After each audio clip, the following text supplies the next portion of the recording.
Now they should be able to hear me. Wonderful. Yeah, I had us muted while we were trying to figure out the kilobyte issue. The kilobyte issue is that we have no kilobytes. Yeah, we But have it's no fine. kilobytes. We have been live None. for 2 minutes and 53 seconds, and I have dropped over 3,000 frames. We have no kilobytes. God damn. So No we're kilobytes, just no gonna... frames. It's fine. So yeah, the It's chat fine. is It's gonna be... probably fine. Yeah. The chat's gonna be really far behind the stream, so my apologies in advance.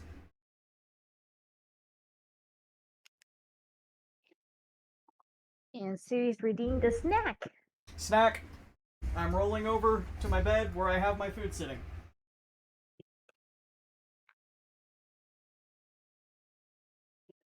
And I will Chow mein. have a little bowl of Skittles. Skittles. Skittles. I don't think I've eaten Skittles for like years, actually, now that I think about it. Very fair. I prefer them when I'm high, so I can just have a little bowl, and that's the only thing I eat. That's fair. I sprung for the $8 little container of Skittles, and then I just get the family share to refill them. That's fair. Very, very fair. Very fair.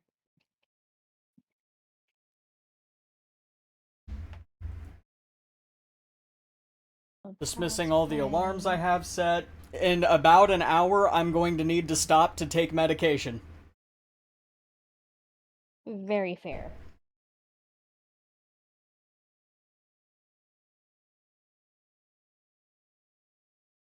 Oh, so that's why the stream keeps reloading? Yes, we are suffering. Yep. But, yeah, I think we might as well get started because there's not much else we can do at this point. Very fair. I'm gonna switch over to the D&D screen. I don't have music playing yet. I'm scared to play the music, but we're gonna go ahead and do it anyway. Everyone should be able to hear music now.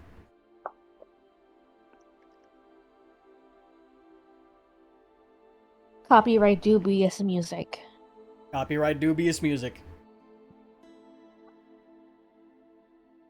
Which, it's funny, I did technically get a copyright strike for the music, but they also allow it to play on YouTube, so it's not doing anything to my VODs. The VODs are fine. Okay, so,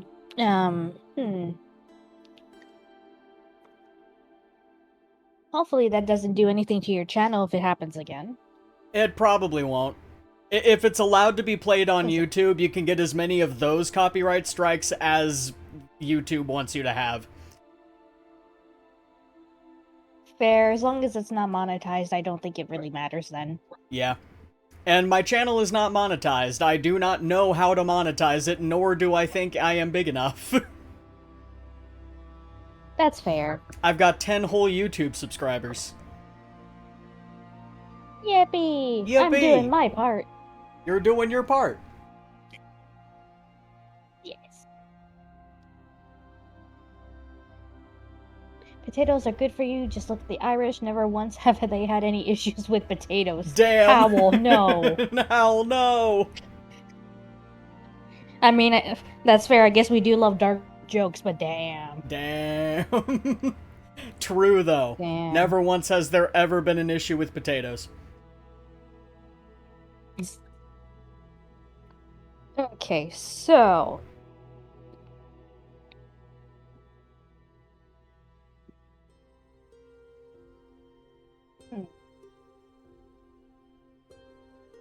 Do I just start, or... Whatever you want to do, you're the DM. If you want to just start, go for it.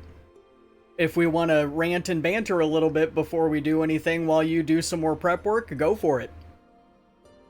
We might need to do an audio check. Some rant and banter. That is fair. Say, I can 'cause- hear us talking a little bit with the stream in the background. Okay. Because, yeah, I don't know how So- low the music is compared to our voices. According to OBS, the music is about half as loud as our voices. That works. It should be fine. Oh, heck, people are checking in. Hello. Oh no, hi. Hi, Hello, Rad. everybody. Hello, Rad. Actually, we aren't that delayed comparatively. Very good. good. That's good. Emphasis on should. Emphasis Yes, on should, please. yes.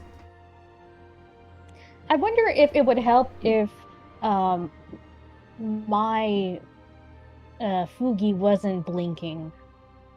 I don't think that actually has anything to do with it because our kilobits were fine last time we did this. I think it's just because it's a holiday weekend and a bunch of people are using the internet right now. Oh, right, that's true. I forgot. Holidays exist. Yes. Damn. I'm at work, so I got a lurk. That's very fair. I hope you have a good lurk, Rad. We love our lurkers. We do love our lurkers.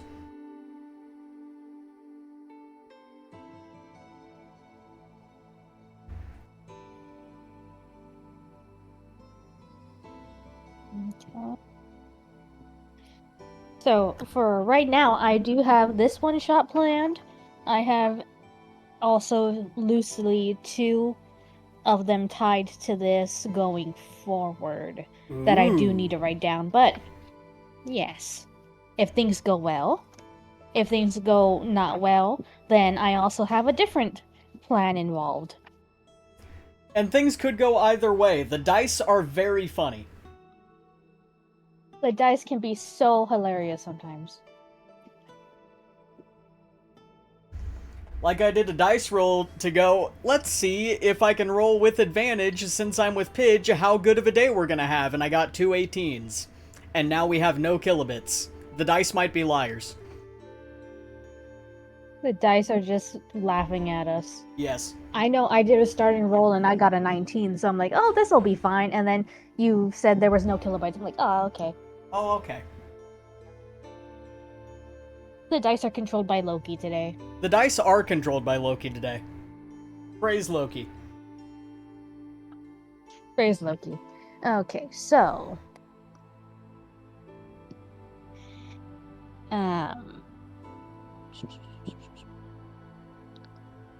So for this campaign, Wild has been recruited by an old man named Alwyn. He has been looking for adventurers to help him clean out his daughter's old house now that she has been institutionalized in Baldur's Gate's asylum. And unfortunately, nobody else has wanted to help him. This is where we start our campaign.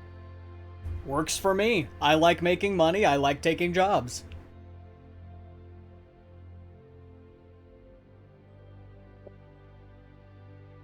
You like making money, huh? I do like making money. Something about it just feels That's nice, you fair. know? That is true. Number go up makes brain go burr. You right, you right.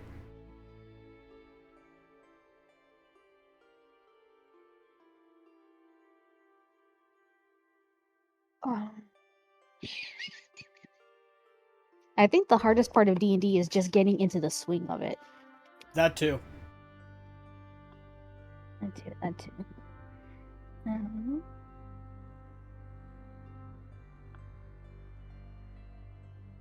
I must bow out because of work stuff, but I look forward to more of this. Okay, Hal, have a good time when you do hear this. So...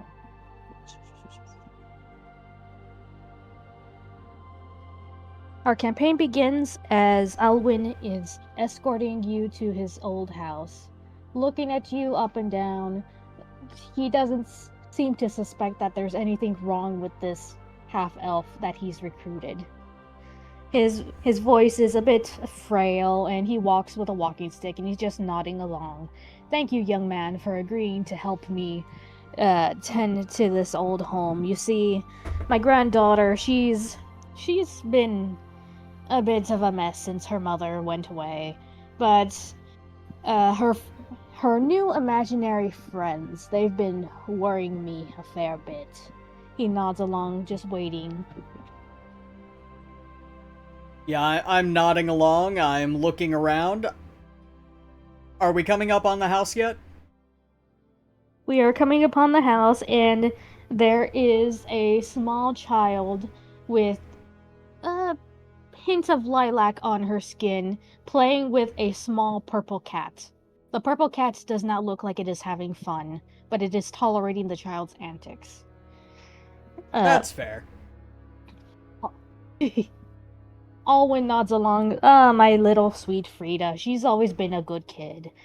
Just a little bit mischievous, but I just, need to make sure that these imaginary friends are imaginary friends. He squints. I have no proof, and I can't say that it isn't her acting up as kids sometimes are to do. But it happens to happen when she is in one room when I am looking at her, and then in another room something will break. So I just need you to figure out what's going on. And we already have another adventurer trying to talk to Frida. He gestures to the cat, who is being held upside down. Oh, interesting. Looking at you. I would like to do a perception check on the cat to see if I can figure out if this is a real cat or not. Am I allowed to do so? Yes, please roll a perception check. Alrighty. Rolling. That is an 11 plus 4, so that's a 15. As a 15, you clock that this is not a real cat. It has purple fur, which is not a usual color in this area, and it has small little horns atop of its head. Its eyes are just a bit too intelligent for what it should be. And you realize that this may be a small tabaxi of some sort. Interesting.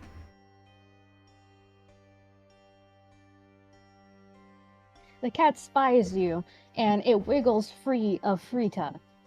It pounces along, and it looks up at you, and it meows in a friendly sort of manner, tilting its head. I reach down and offer my hand to the cat so it can catch my scent. The cat smells you, and it nuzzles your hand, very friendly, but it doesn't give away that it might be intelligent. It just purrs. And I have no reason to out this cat. I'm just gonna let the cat do what it's doing. Frida, meanwhile, over and picks up the cat again, who makes a startled little as it is scooped up in a baby hold. Frida swishes side to side with the cat. Hi, how are you? What's your name? I'm Frida. It's so nice to meet you. She is a very excitable little child. I introduce myself. Hello, I'm Eldon Wild. I'm an elf ranger. It's very nice to meet you. Hi, Mr. Eldon. It's so nice to meet you too. Let's see. And she looks at you and glances at the top of your head and just smiles bright. She has clocked something is off with you, but she is also choosing not to point it out rudely because she was raised with manners. Good. She looks at the house and looks at you and is like, "Oh, are you gonna help my grandpapa make the house all safe again?" I sure am. Yippee! I'm so glad. I do have a small favor to ask of you, she says. If you could not hurt some of my friends, that would be really great. I look down at her, I look up at the house, I nod, and I say I'll do my best. The cat is side-eyeing both of you and is just squinting just a smidge. but keeps trying to get away from the child. Frida eventually sets it down and it scampers off into the house through a window to unlock the door. Like, Frida is momentarily confused by this. Huh, what an odd kitty. And the door swings open, allowing you to walk inside to investigate. I do so. Would you like me to roll an investigation check now? Yes, if you could. Okay, so this is going to be a -1. 18 minus 1 is 17. Oh, you actually got it pretty good. Hell yeah. So as you walk inside, you notice that the old house is covered in dust, in a manner of just a sort of lived-in spaces. Nobody's been occupying this house a while. Scrawlings on the walls in inky patterns, and a few broken plates here and there in the kitchen. There's definitely something that has been living in here, but you haven't clued onto what it is yet. The cat itself is sniffing at the inky bits on the wall and pawing at it with her little paw, looking at it on her little paw, and then suddenly wipes it on the floor.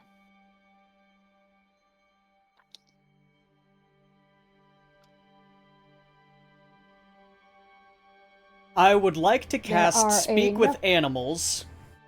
If I can. Do I need to roll for that? Because you're a ranger, you do not need to roll for that. Okay.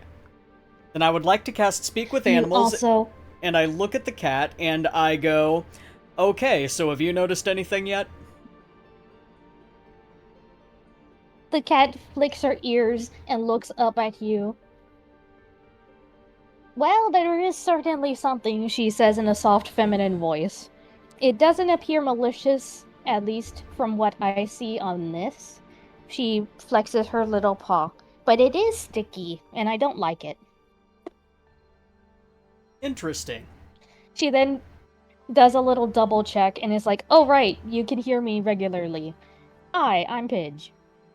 Hello, I'm Eldon. Wonderful. The little cat scampers up to you and then runs off to do a little quick search of the house, running under furniture. A little bit of dust and a dust bunny clings to her fur from static cling.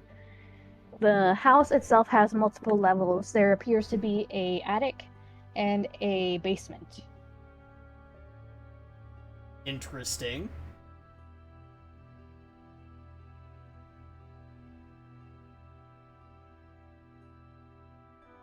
Up on the attic, there appears to be a strong wooden door to the basement. It is just an open stairwell. The cat sniffs around the stairwell and seems hesitant to go down by herself.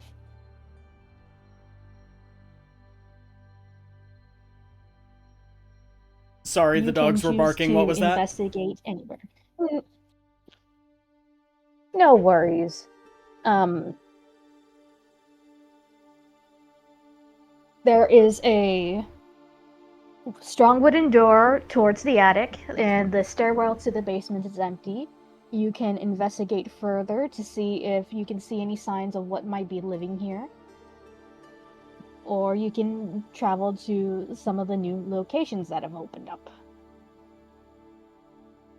I'm going to investigate the first floor a little bit more.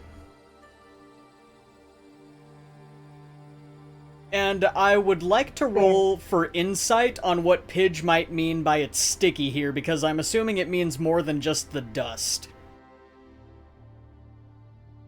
Fair. Roll for insight. 17 plus 4 is 21. 21. You know that there is a fey creature here somewhere. It is... You can feel its... No, that would be perception. There is grease along the floors and along the walls. It is a subtle little tacky substance that is almost on everything that is on the first floor. There is traces of magic even, but it's not malicious. It's strongest in the kitchen. In the kitchen, then I go to the kitchen and I try to have a look around. As you walk into the kitchen, there are a number of shattered plates and some spoiled food that has been left out. Trash has been dragged around in little like ant trails, making little roads across the kitchen floor. On the counters are messy ink splotches and little bits of oil. And from under the counters, you can hear little faint rustling sounds that might be a rat or something. Since I still have Speak with Animals up until my next long rest, I go ahead and I open up the cabinet and I ask, "Hey, how you doing?" When you open up the cabinet, a little shriek comes out, but it is not a rat. It is a small humanoid with a normal-sized human male's head and a tiny little body attached to it, covered in ink. He squeaks at you and his little ears fold back and he hides with a saucepan away from you. Interesting. I peer around the saucepan at the creature, and I go, "I'm not gonna hurt you. I'm just asking what you're doing here."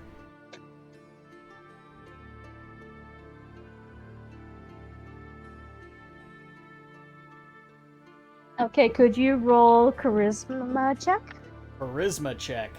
Anything specific in charisma? Would you... No, just the overall charisma check. Alrighty, so that'll be a +1. 5. I got a 5. The little guy squints his eyes and shuffles deeper into the cabinet and looks to the entryway. He splats some ink in your face to blind you and shuffles at max speed away, trying to get away. Well, I know that Pidge is here in the house too, so I'm gonna go ahead and just take an action to wipe off my face. As you're wiping your face, you hear a little squeak as Pidge pounces on the little creature, and they roll around. Pidge is now covered in ink and is completely disgruntled about the fact, but she has the little creature pinned down under her. Oh, hello, we've been raided. Hello. Hi, raiders. Oh no, hello. Hello, raiders. Hi, everybody. Hi, everyone. Welcome.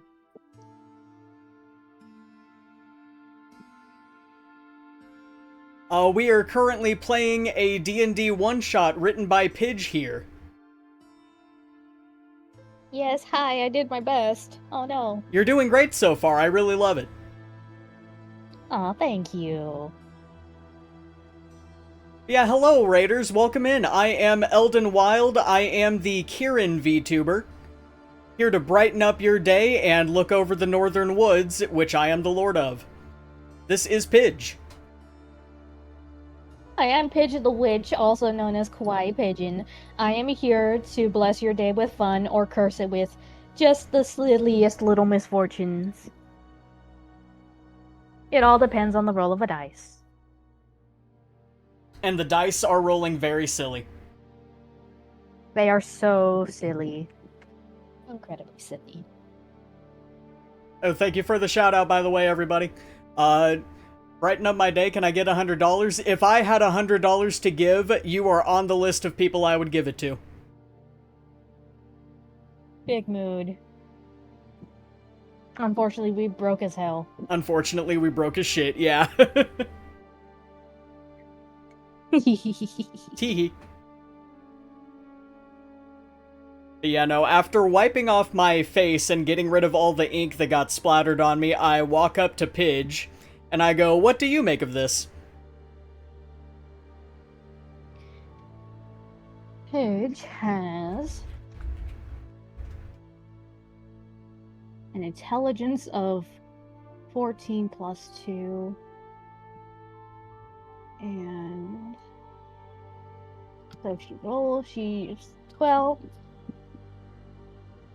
Well, I can't be certain on what type of creature it is, but it seems to be a small fae.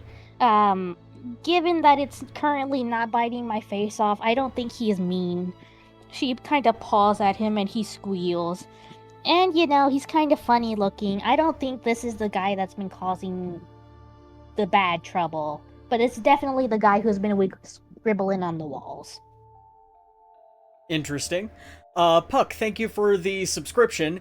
And also, let's see here. Now that the creature is somewhat contained, I would like to attempt to question it again.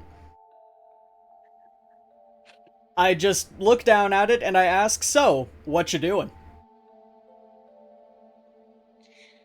The creature looks up at you with big yellow eyes, and he starts gibbering and jabbering in some language that neither you nor Pidge quite understand.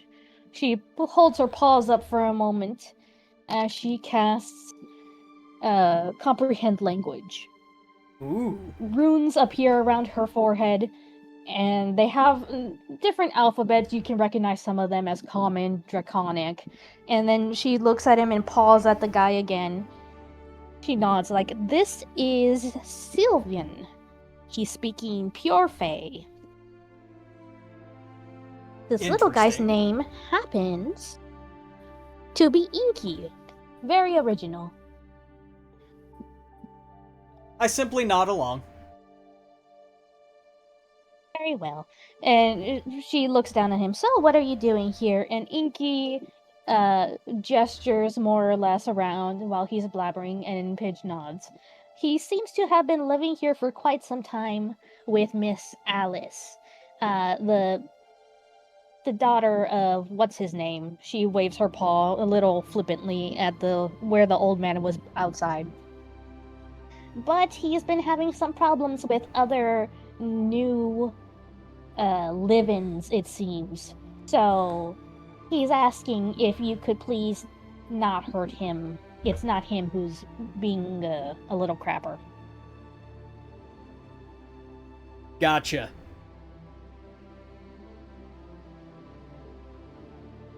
I look around to see if I can find signs of any other creatures.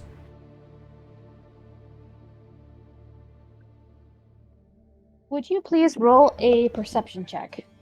Perception. 8 plus 4 is 12, so I got a 12. As you're looking around, you see a blur of movements that looks very colorful, rapidly shuffling down to the basement in the corner of your vision. Inky squeaks and tries to hide under your leg from seeing it as well. I do take a somewhat defensive stance. I don't want this creature to be hurt because it seems like it isn't doing anything to the house except inking up the walls, which is a problem, but not that much of a problem. And I just look at Pidge and I go, should we go to the basement? As much as I don't like the basement, I assume we need to investigate. She nods and then points at Inky. Can you back us up? Inky nods, but you get the feeling that he's very timid about it all. And he is probably not going to be much help if anything goes down. I go ahead and pull out my dagger, actually, and I start walking towards the basement steps. The basement steps creak and groan under your weight, and the basement itself is pitch black. But that doesn't seem to bother you as you have dark vision. Yes. Pidge, meanwhile, scampers step by step, matching your pace, and also doesn't seem that bothered by the darkness. Below in the basement are tons of crates scattered about with different supplies, mostly sewing equipment. And shuffles of movement, some rats, but mostly colorful little bits of tuff that just glide over the crates from behind. I speak to the rats and ask them very politely if they would all come over here for a minute so I could separate the rats from anything else that's down here.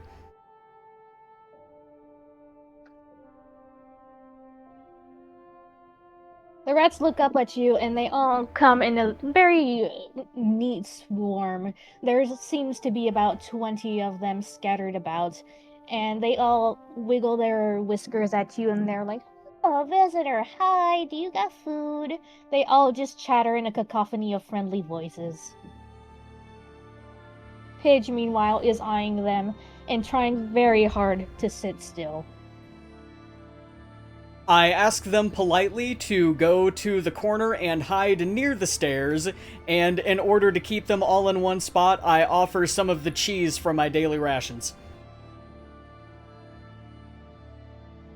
The rats are completely down for this plan, and they all orderly skitter to the corner, sitting amongst themselves cuddled up. It looks actually very cute as they begin to groom each other while they wait. Oh, good. Now that the rats are out of the way, I take another look at the basement. Do you want me to roll another check for anything? Actually, yes. Let's see.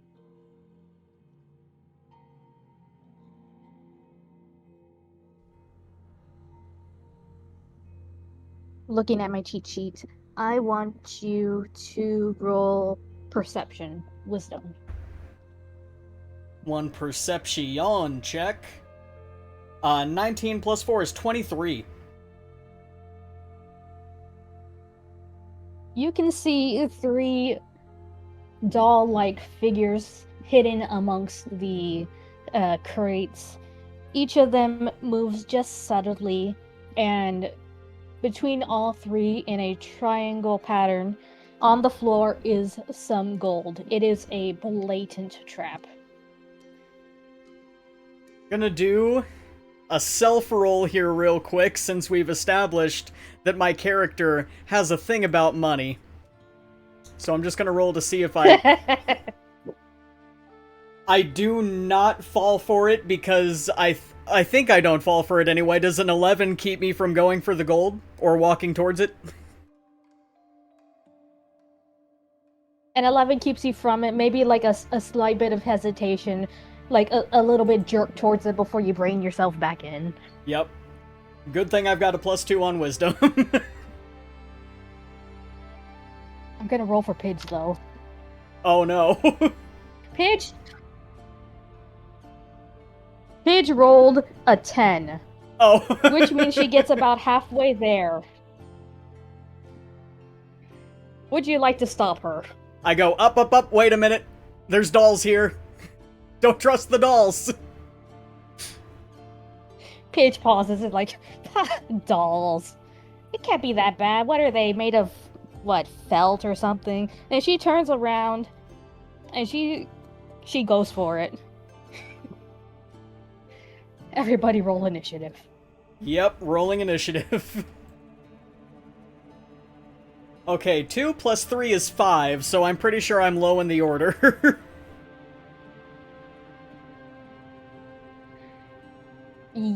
Yes, they're, you and Pidge are tied for 5. Oh boy.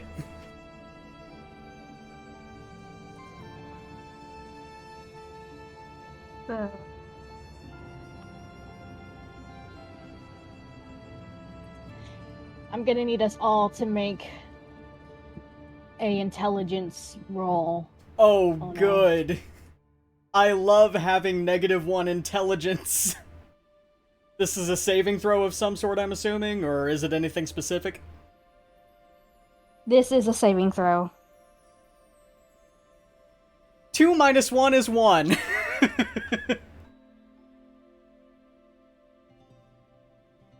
Pidge rolled a 10, but it's not enough. Oh boy. Okay. So upon Pidge springing the trap, one of the dolls lifts itself like a vampire from its crate, and its arms raise in an X and slashes down. Nothing apparently happens for a moment. And then you find your body heavy. Oh no.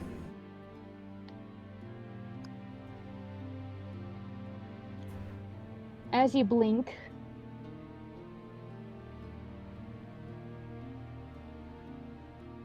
suddenly within the cavern is a black bear. In the cavern? Wait, it was a basement, but now it shifts. It seems like there's a cavern, the crates are gone, and there is a black bear trying to kill both you and Pidge. Let's see. Around you, you can hear not laughter, but like jittery wooden sounds that mimic laughter at you.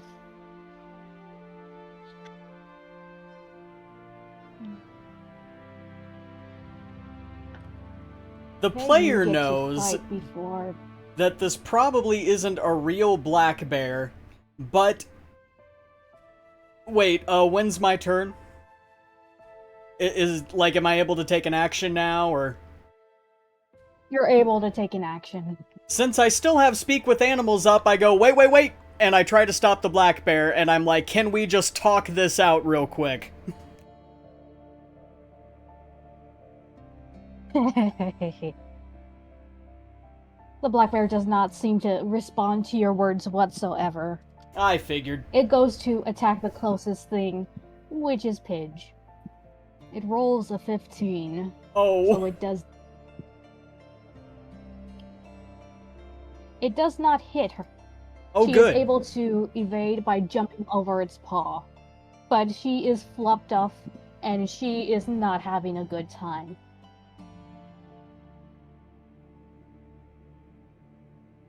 Her words are a bit alarmed, like, okay, that was a very bad idea, I'm sorry. She jumps back using her movement. And...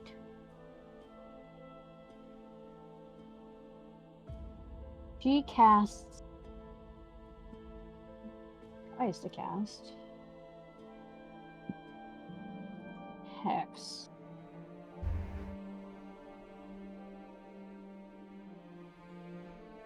Which does not hit.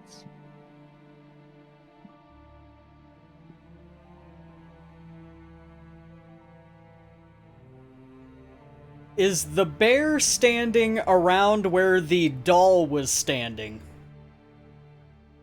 Yes. Is it my turn now?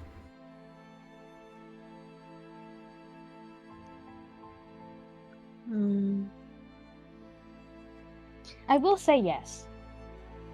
The dolls themselves are just sitting back and watching you struggle, making their creaking little laughing noises. Okay, so are there still 3 dolls, or did one of the dolls be replaced by a bear? No, there's 3 dolls and now a bear of dubious corporeality. Then what I'm going to do is I'm going to take my dagger and throw it for a +7 to hit, and I'm going to aim at the doll that got up and casted bear attack. I'm going to try to hit the doll. You can roll for it. I can surely roll for it. 5 + 7 is 12.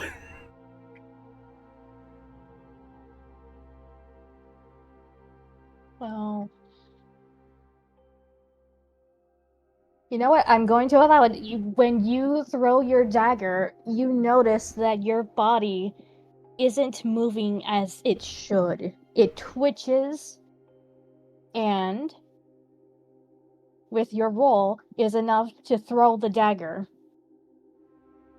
Blinking, you can feel a shift, like it is almost a meditative state for you. And as the dagger flies, I'm gonna say, do you want me to roll damage on that, or am I just hitting the doll? roll damage. D4 plus 3, so that is 3 damage on the doll. You hit the doll and the bear disperses. The doll looks a bit confused with the knife sticking out of its abdomen and pulls it out. And you notice that Pidge looks like she is in a stunned state. Her eyes are glassy and she is just sort of blinking into nothing. Uh-oh.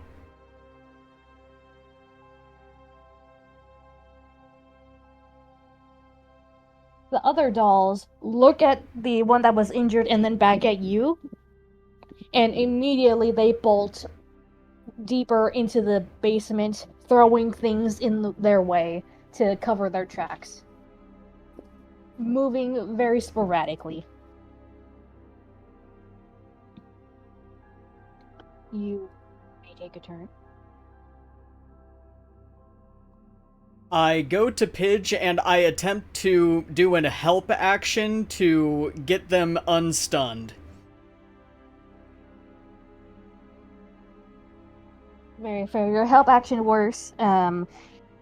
Mostly you just give her a gentle nudge and she blinks out of the state that she was in, looking around.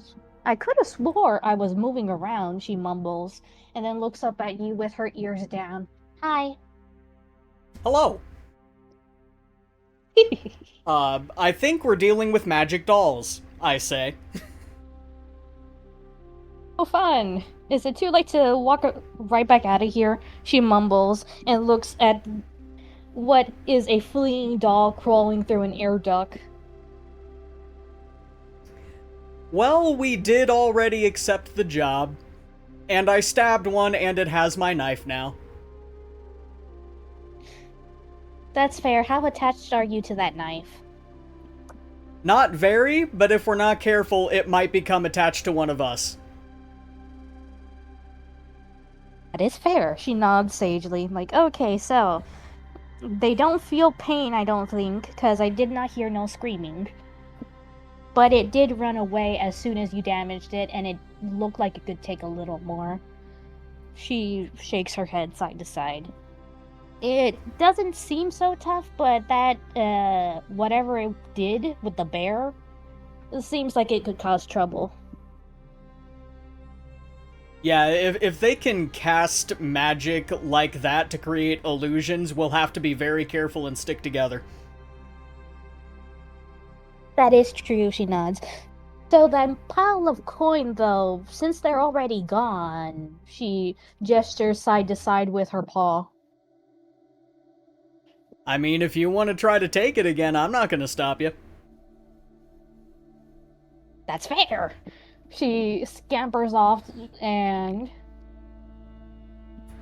she wipes the gold into her fur and paddles back to you, and she wiggles side to side. Here for, not leaving me here all stupefied and whatever, and gives you half of the gold that she found. You have an added 5 gold. Alrighty. The rats, meanwhile, have blocked your exit from the stairwell, looking at you expectantly. I pull out more cheese. The rats squeal in happy little sounds and immediately part like the Red Sea for you upon getting their cheese. I love being a ranger. Pidge, meanwhile, is just so kind of subtly just in the corner of your vision, trying to pick up one of the mice. Job first, food later. She rolled a 2, her ears droop, and she just nods along and scampers up the stairwell. Kind of sad that she did not get a mouse for the road. I offer her a piece of jerky from my rations. Her eyes light up, is like, for me? And takes it with both of her delicate little paws to nibble on as she runs ahead. You get the feeling you have won this creature's allegiance a little bit more. Yes.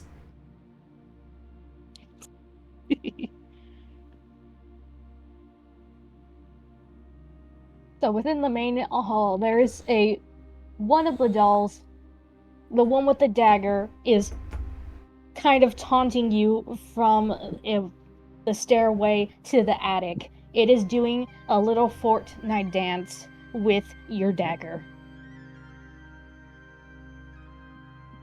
I ready my bow just in case. The thing screams, or a silent scream, and scampers up the rest of the way into the attic and slams the door behind it. Pidge looks at you and looks at the thing. You should have just shot it really fast, but nods. I promised the little girl I'd try not to hurt her friends, and I've already injured that one. I would feel bad if I just shot at it. That is fair, she nods along.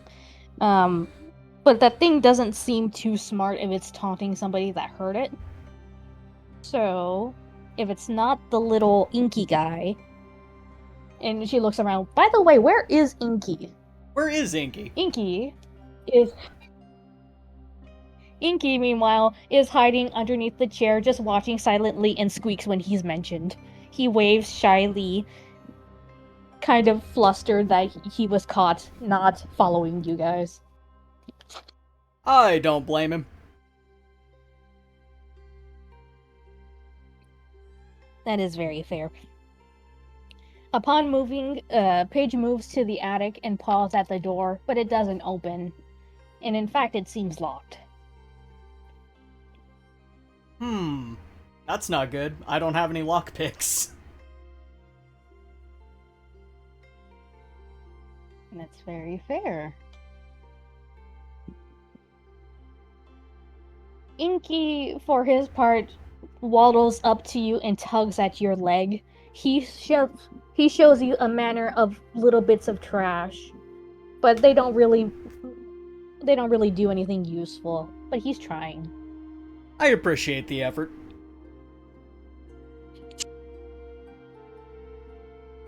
I would like to attempt to break down the door. Very well, roll a strength check. Got it. I am a +1 with athletics. Oh, I got 3 + 1 is 4.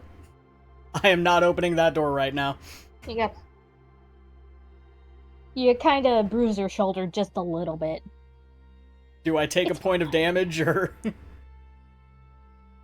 No, this is just, you're a little stiff, but you're not hurt. A little bit of flavoring, got it.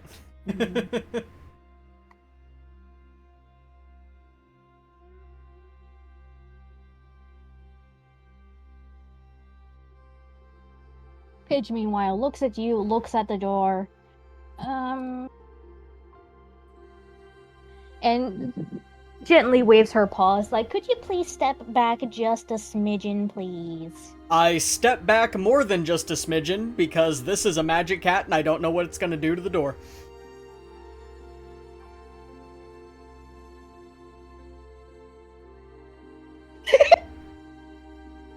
Oh no, she rolled a nat 1! Oh no! She hit the door.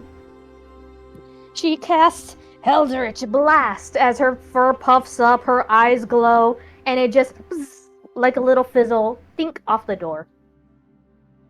That's fair. Paige, meanwhile, her ears fold back and she puts her paws over her ears to cover her face, and she is not looking at you now. Inky is pointing at her and laughing. I'm going to do something, I don't know if it's even going to work, but I'm going to go up to the door, reach my hand kind of under it, and I'm going to attempt to summon Pipsqueak on the other side of the door.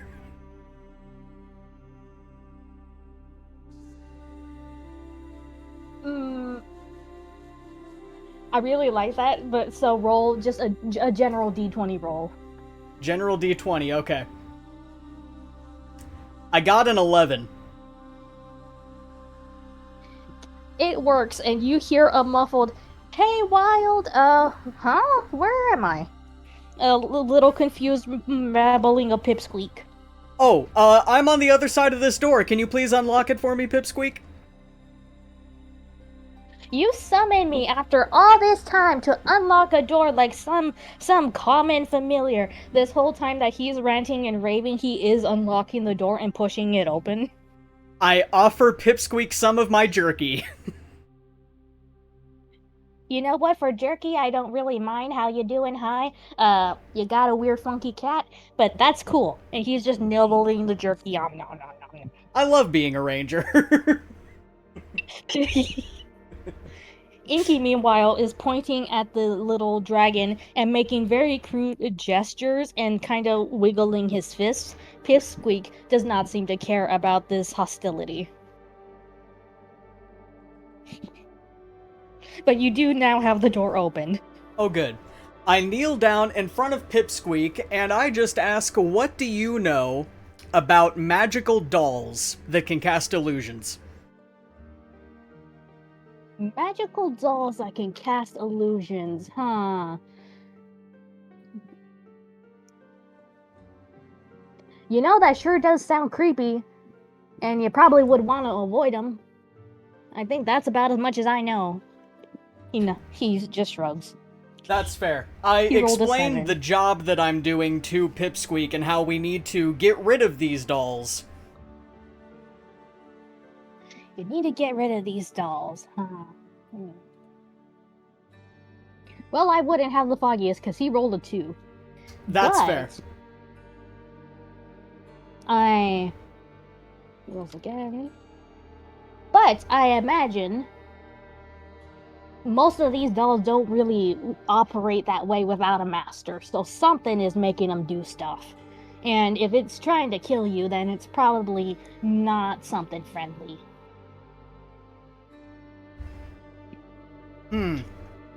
They haven't tried to kill us yet, technically. Technically. They have tried to scare the hell out of you. Yeah. More than anything, they're just being maliciously playful. And as Pipsqueak is talking, Pidge is playing with his tail kind of absent-mindedly now. Pipsqueak tries to sting her just mildly. It's not actually an attack, but it's playful hunter behavior. I just smile. Aw, my friends are becoming friends.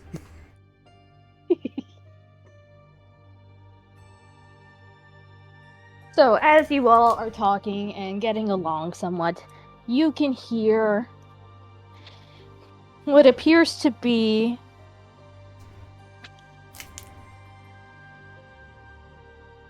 a soft, whimpering type of sobbing in the distance of the attic.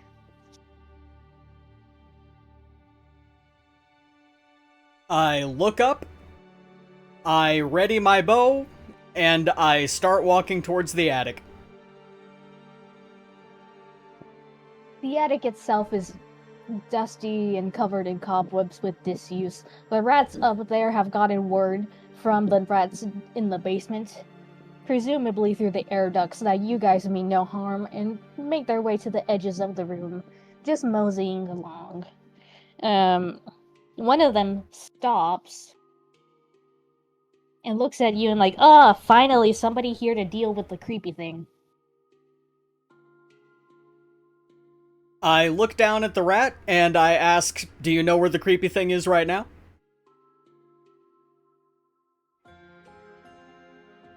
Yeah, the creepy thing. It likes to sit in front of that big old window sometimes, but when there's company around, it hides up in the little mage's square that's in the corner of the room. It gestures with its little tiny paw. If you could kill it, that would be swell, because it ate my ma the other day. You know, I didn't really get along with her, but it's still my ma. Understandable. I too don't get along with my mother, I think to myself.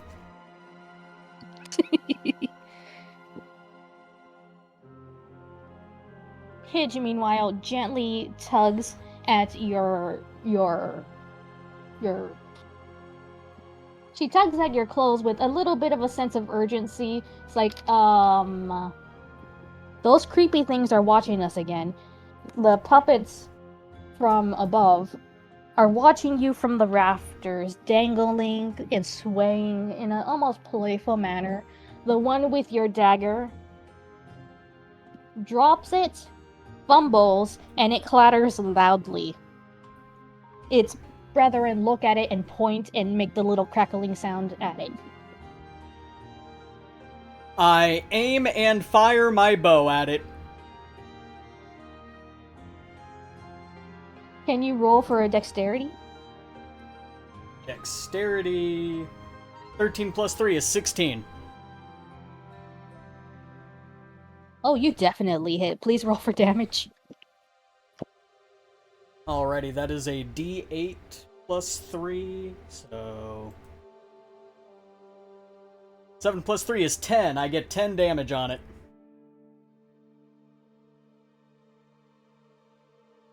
Oh, damn.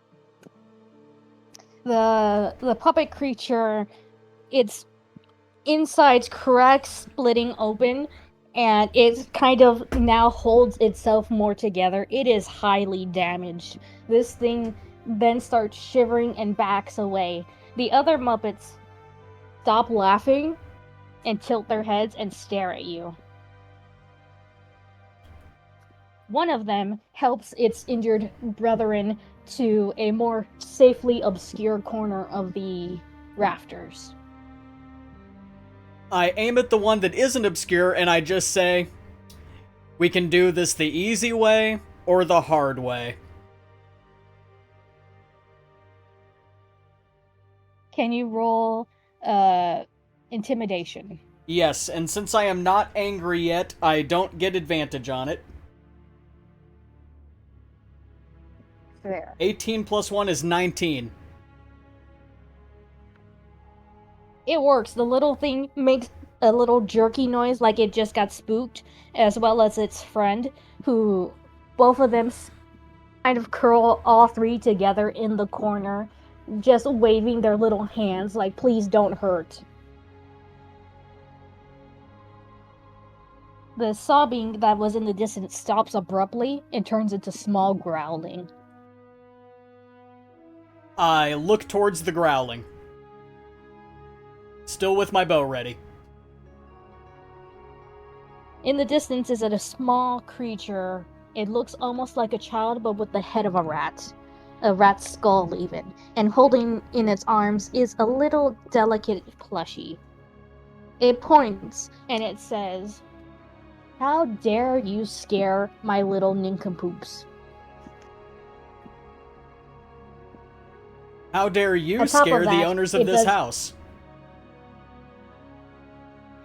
Owners of this house, they weren't here for so long. I was here first. This is my house. It belongs to me. The little thing is stomping its foot very angrily. This is my house. This is my house. It keeps chanting in a very childish, angry tone. Squatters don't have rights in this country, so you need to get out of this house before I make you get out of this house.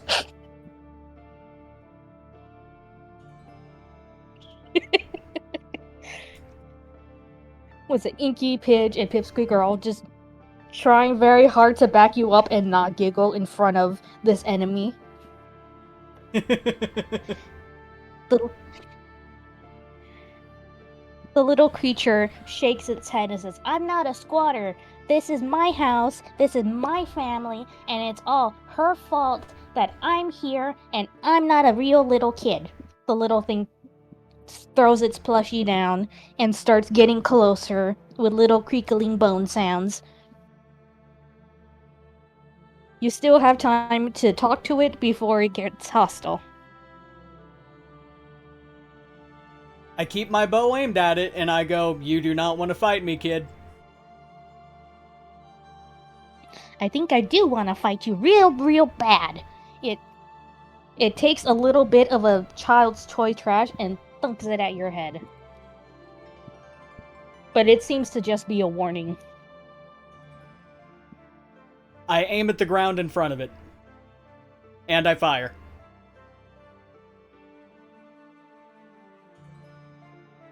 It looks at the little arrow that you... And it looks at the arrow on the floor. It looks at you, and it takes your arrow and starts waving it around in the air. And makes a loud wailing noise. Everybody gets to roll for initiative. Rolling for initiative. I got a nat 1. I'm going last. I am busy I'm grabbing arrows.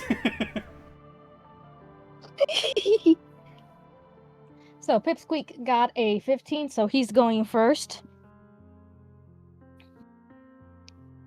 He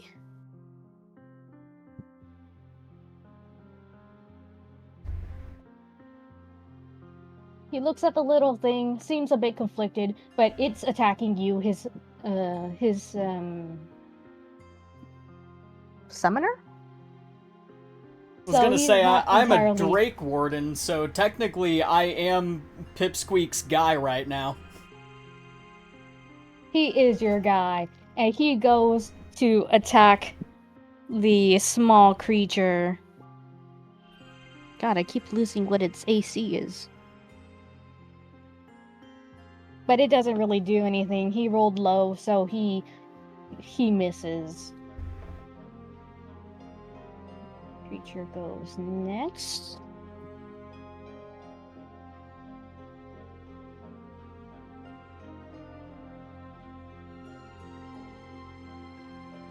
It jumps at you with its mouth raised and goes to bite. You need to make a 16 wisdom saved. Okay, wisdom saving throw. I've got a +2. Please be at least a 14. Oh, 12. So I get a 14. I do not make that. You do not make it, and as it bites down, you feel a sudden wave of fatigue in you.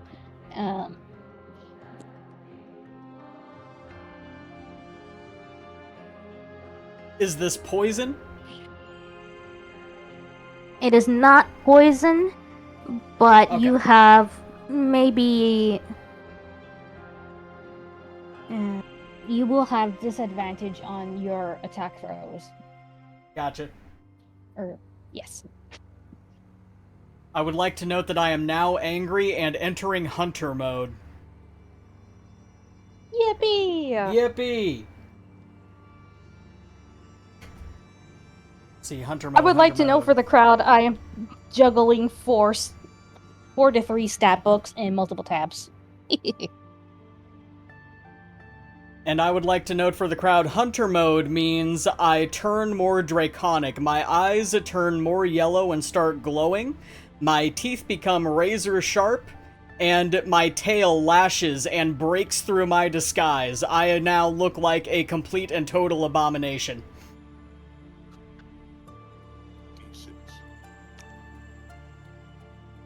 While you don't expect it, Inky comes to your rescue and hits with his fist the small creature in its head to knock it away from you. He lands 5 bits of damage onto the small creature. It is now a little bit rattled, but is no longer sinking its fangs into you actively.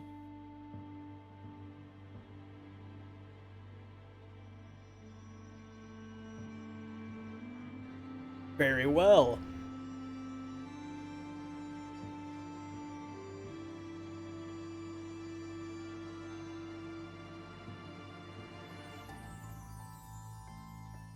Pidge then takes her turn.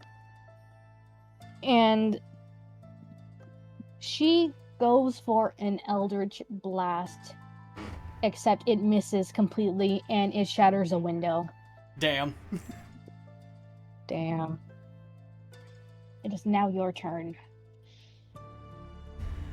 I'm going to step back. Does the creature have opportunity attack? It does not, thanks to Inky. Gotcha. So I'm going to step back and you say I roll with disadvantage? Yes. I'm aiming for the legs. Okay, Aim 10 for plus its little 7 itty is, bitty does a 17 hit? It does not hit. Rip. Ooh. Got a big AC. He has a decent AC for his tiny little size. The little thing laughs at you. You have to try better than that.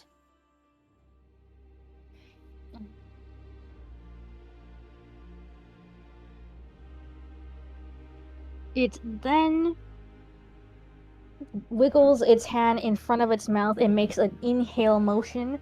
It has cast Steel Voice on you. Please roll for a 16 Wisdom save. Wisdom save. 14 plus 2, that is a 16. It tries to bring your voice to it, but it fails. The little creature coughs and is a little bit rubbing its chest like the failed attempt hurt it just a smidge.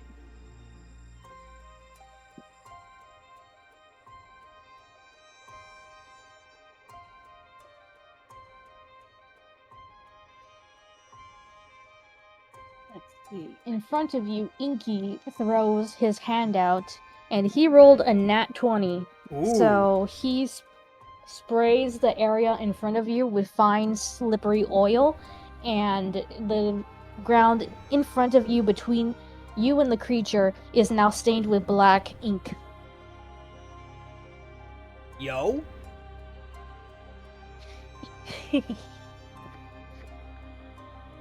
Let's see if Pidge can roll. She's just having a bad time. The dice do not like her. She's more emotional support at this point, because her Eldritch Blast just fizzles out again. That's fair. That's fair. Your turn? My turn. I'm going to attempt to aim for the legs on it again. I'm trying to incapacitate the creature, not outright kill it.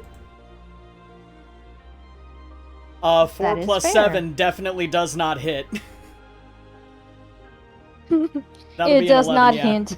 The little creature jumps from one foot from the other and wiggles its hands in a neener type of mocking taunt.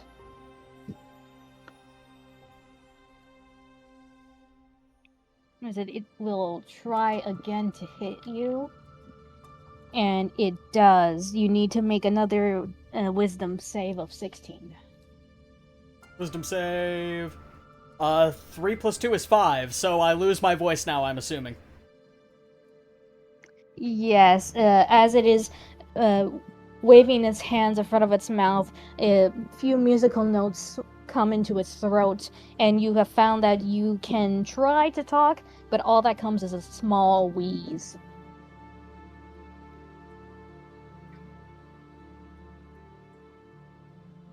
Very well.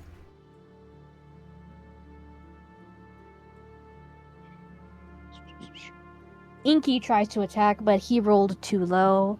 However,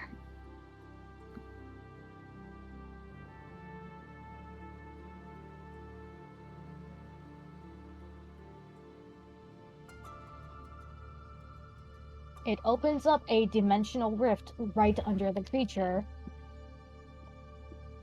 And the small attic whisperer, as it is called, falls through the rift, through the ceiling, and then back onto the oil slippery surface to give everybody an advantage against the small creature.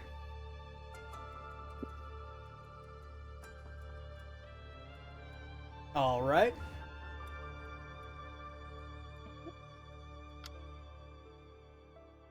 Pipsqueak, who has been doing his best, is also not rolling that well, but he manages to flank it from behind, using a movement opportunity.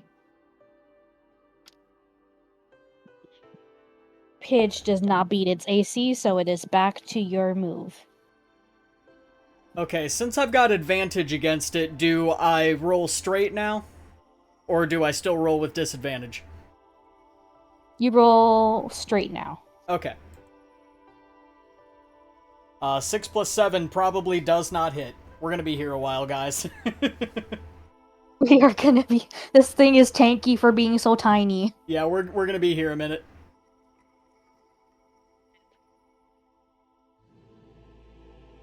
It tries to attack, however, it rolled so low that it slips onto the ink that it is currently on, and it is now prone. So, attacks will hit it for the next round. Okay.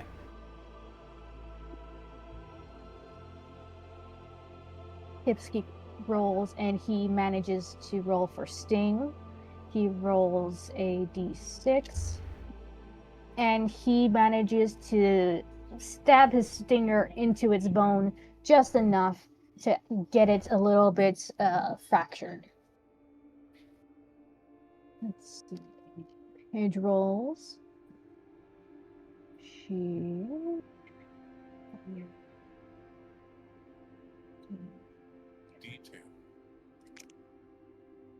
She rolls, and she finally manages to cast an Eldritch Blast, which slams into the small creature for 8 damage. 8.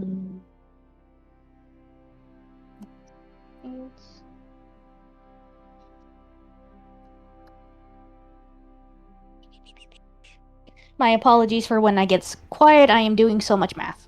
That's fair.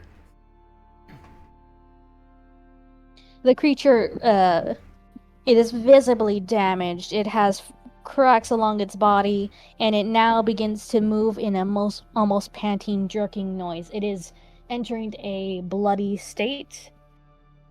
Despite having no blood, it is very injured now. Interesting. Your turn? Yes.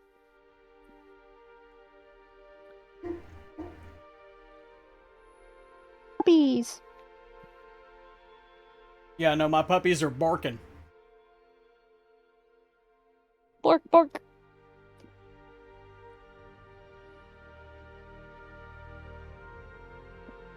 Oof. Alrighty, my turn now? Yes. Okay, I'm gonna aim for the legs again. Do I still row straight, or do I have disadvantage again?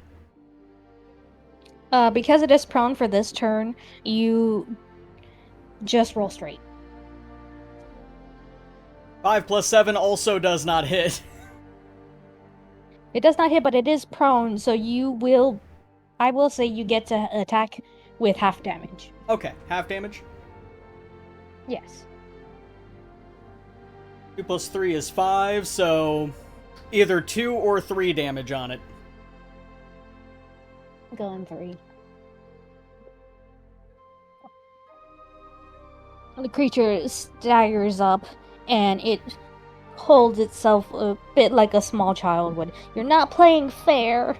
It makes a little whimpering sound, and kind of uses its action to feign crying while rubbing where its little skull is, like where tears would come out of.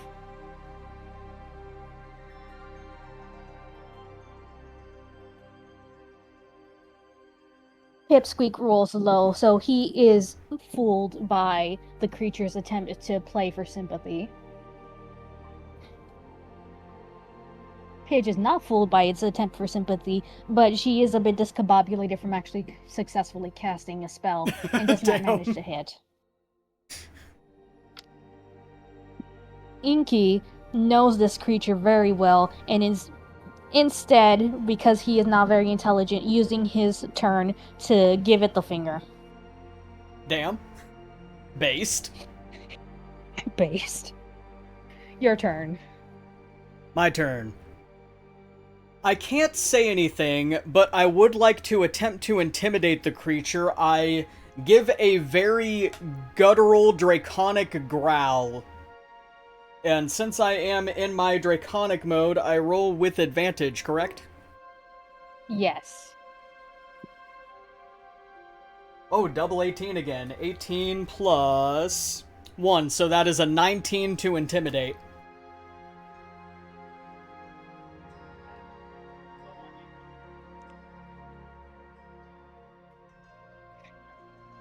only does the little guy squeak and jump back and slip on the damn tar again.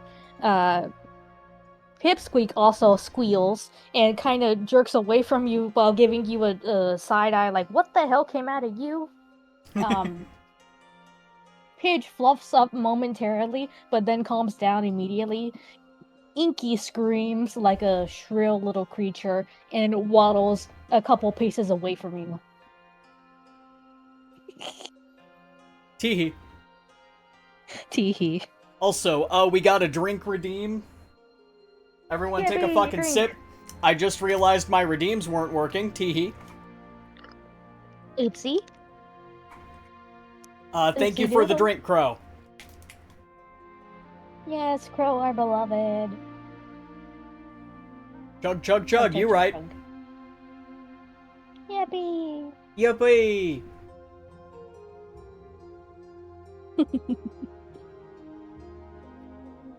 Let's see.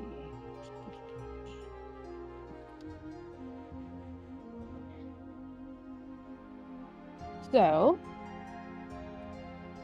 Pipsqueak for his turn flies and immediately stings his stinger under the little creature's jaws while it is intimidated. For 3 damage. This little thing is getting very haggard and damaged. Oh, good. IAC low health. We love to see it. Yes. So, you may roll. Or pick something. Your turn. I'm going to shoot for the legs again. I got a nat 1. I did not hit.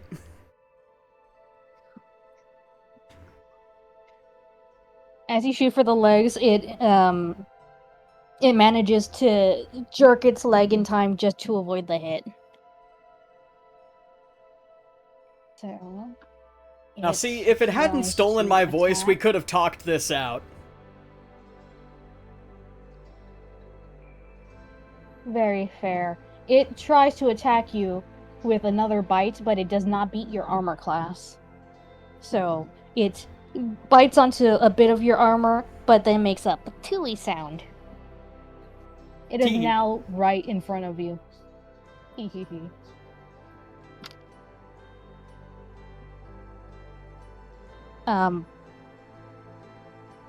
The other, Pipsqueak and Inky roll far too low to hit it, but Pidge manages to succeed. So...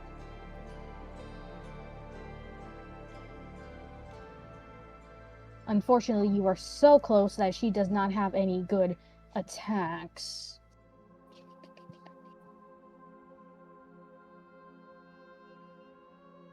She concentrates and points at the thing with her little paw. And casts a curse upon it. On its little forehead comes a little X symbol. She has managed to cast Hex on the creature. Oh? What does Hex do? Hex does necrotic damage, but she is not smart enough to realize that undead are immune. So it just makes a nice little symbol on its forehead. That's fair. Goddamn. That's fair. A nice place for me to aim, then, because I'm going to headbutt it. It's too close for me to use my bow. I can't waste the action trying to pull out my sword, so I'm just gonna headbutt it using my antlers. I don't know what kind of damage you want me to do for that. I don't have any unarmed on my sheet. It's a d6 bludgeon damage. Okay, want me to roll to hit, or is it so close that doesn't matter? Okay, roll to hit. Roll to hit. Nat fucking 20! I got a nat 20 to hit. Does that mean I roll critical damage? I do 2d6? Yes. Okay. So that is a total of 6 damage. Do I get any plus for my antlers, or is it just the 6 damage, do you think? I think it's just the 6 damage. Okay, so 6 damage on the creature. Oh, hi, Appy. And welcome back, Eldritch Gambler. Oh, stretch. Everybody take a fucking stretch.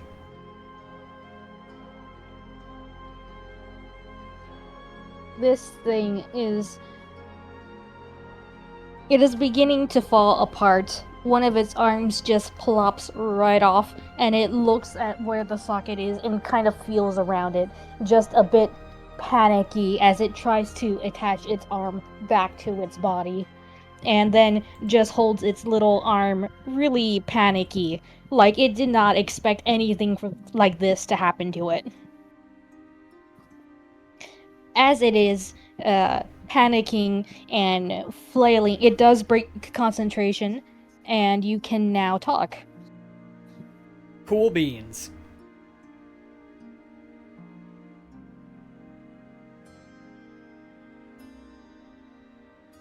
Everybody else just fumbled. I have 2s, a 1s, and a 3. Damn. Damn. Okay, so it's my turn, and I would like to... I don't know if this is going to be an intimidation or persuasion, but I just look at the creature and I say, we don't have to do this, you can stop right now, and we won't hurt you anymore. Roll for persuasion. Persuasion? Gotcha. Pull my dice back up. 19 plus 1 is a modified 20. The little creature looks at you, looks down, and it makes some huffing noises like it doesn't really know how to articulate what it wants. And it swallows a little sound, a little muffled whimper, and it points at the Boogle and then at the Muppets. And it's like a child. It doesn't really know what to say, but it is not attacking you at this moment.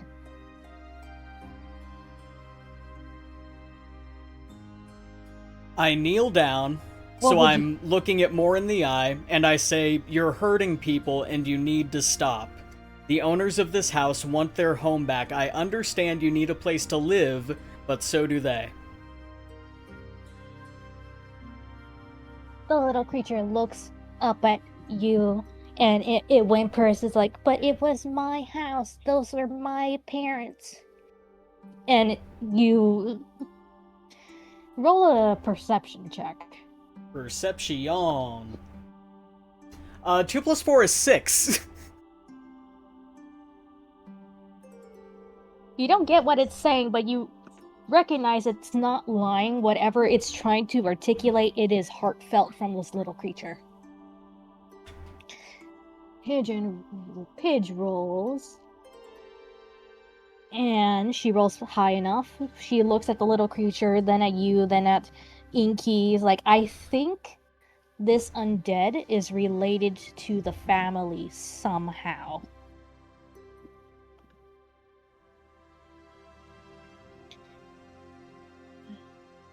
Interesting.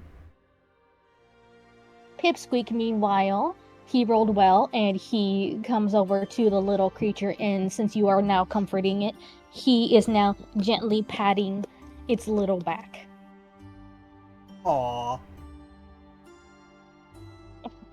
Inky, meanwhile, is giving this thing the most evil stink eye, and just pantomiming his little finger across his throat. He is not sympathetic to this little thing at all. Damn. Inky just got a grudge. Let's roll for the little guy. The little guy, he manages to calm down and takes a few deep breaths, and he sniffles like, I used to be here. I used to have a body, and And then this creepy lady, she came by and she was so nice, and I followed her, and then it all got dark, and the little guy starts to cry again, and he's like, then I woke up here and nobody recognized me, and and I didn't have a head, so I grabbed one of these rats and I put it on my head, and he's just kind of trilling off in that way that kids do, where they are just rambling that only makes partial sense.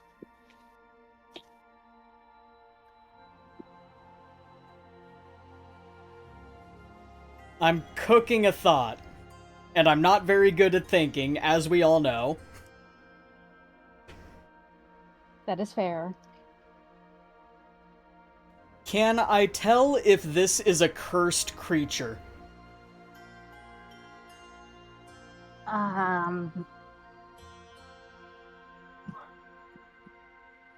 Actually, yes, roll with advantage because your family has dealt with cursed creatures before thanks to your mother.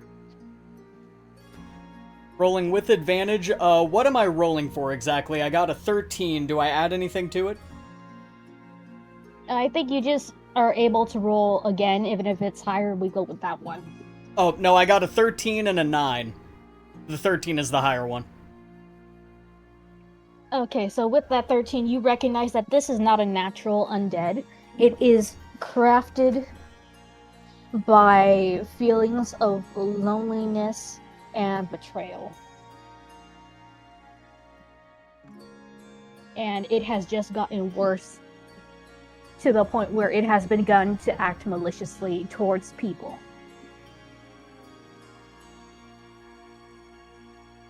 So this is a construct with a child's soul attached, I'm assuming. Yes, a construct that just got a little bit haunted. And as you are talking, the little Muppets creatures begin to join you. They crawl down from the rafters and are timidly approaching, looking at you all very cautiously. They aren't entirely smart, but nobody's fighting, so they think it is safe to come down now. Can I use my Song of Healing to get the child spirit to move on to the afterlife? Is that a thing that my Song of Healing can do? Quite possibly, you can roll for it. I can certainly try. You can certainly try. But you also have advantage. Oh, and I have advantage? Okay.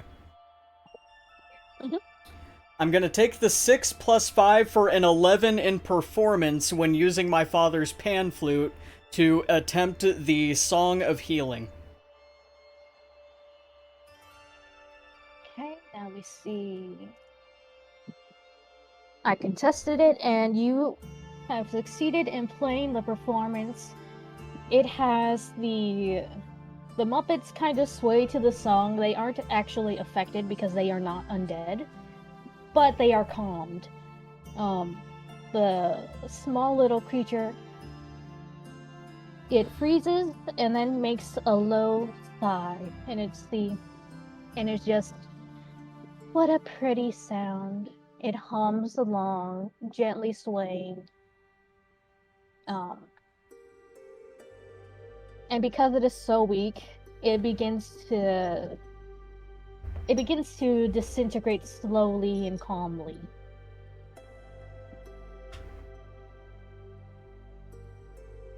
Pidge, meanwhile, she doesn't know exactly what you're playing, but she scratches the floorboards, trying to mimic your performance. She is doing only a decent job of it. That's fair. When you are done with the song, the little creature's head floats for a moment and then gently touches down to the floor before disintegrating away.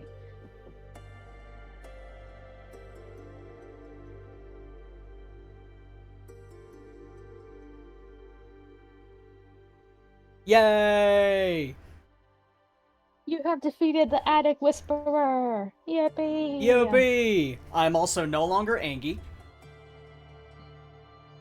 No. No longer Anki. No longer Angie, so my intimidation is now back to normal. I'm no longer scary looking. And as I watch the child creature disintegrate, I'm going to attempt to put my tail back in its rucksack. I need to roll something. Oh boy. Pidge double checks and she just like, what the hell, you have a tail? I just kind of freeze and then try to put the tail in the bag faster. Was it? No, let me see, let me see. She tries to scamper up to you, but she doesn't quite make it to actually tug on your tail. I just look at Pidge and I go, I only have a tail when I need to. Voluntary tail. She nods along thinking about it. You know, that would be convenient. I have smacked my tail into a door a couple of times before. But now, as you guys are talking, and Pipsqueak he flies to perch on your shoulder and nuzzle up against you with a little trill of his own. It's like, I missed you. Inky is now throwing fists with the Muppets who are mock battling him, except for the injured one, which is just off to the side refereeing. It seems that even with the small attic whisperer gone, these 4 beings are very contesting their occupations near each other. I go to pick up my dagger, which I remember being dropped on the floor, just so they don't have access to a knife. Probably for the best. Probably for the best. And then I look at Pidge and I go, I think we're done here. I don't think these dolls can do anything without their master.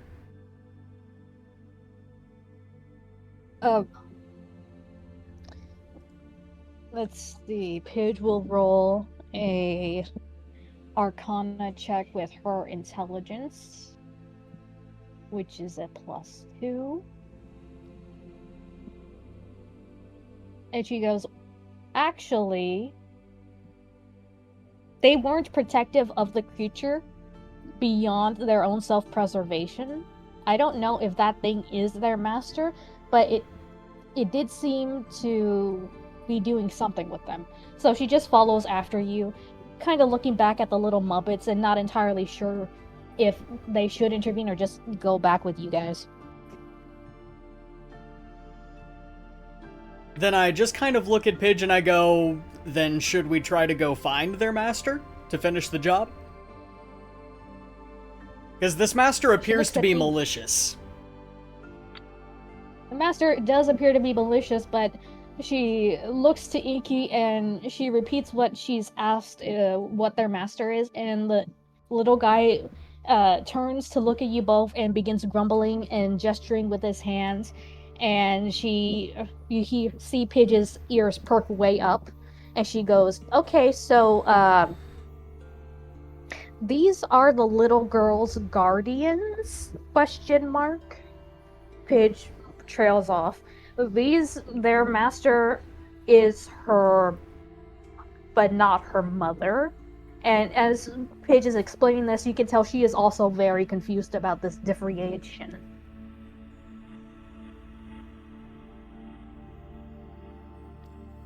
So it is, but is not the mother who is dead?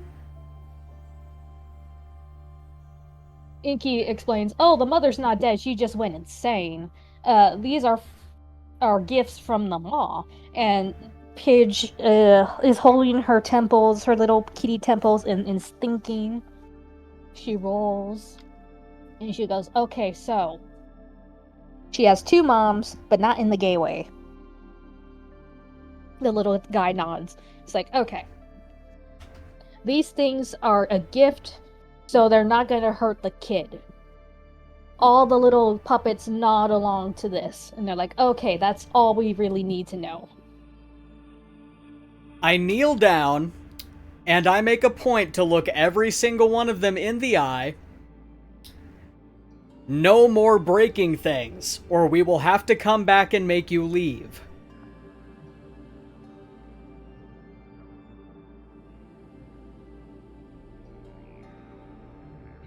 You roll 2 nat 20s, so Inky is saluting you, and so is the hurt doll.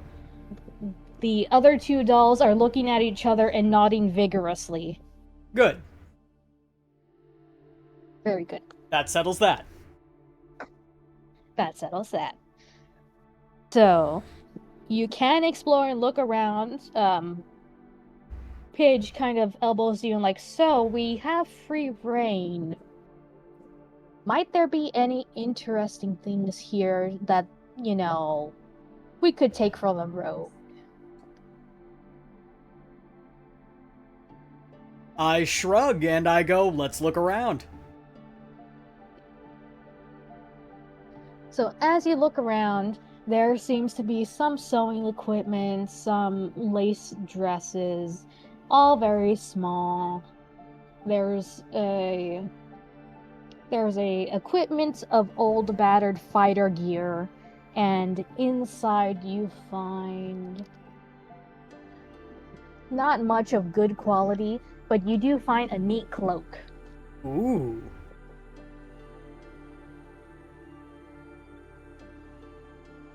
And Pidge finds... Well, she doesn't really find much, but she does find a book on sewing patterns, and she kind of angles her bell-like crystal collar to look at the patterns a little bit.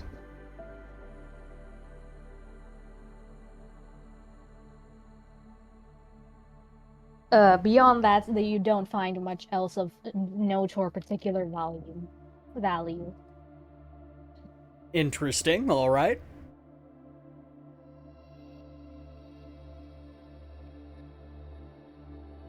So, would you like to return back and tell Alwyn and Frida what you found and what happened?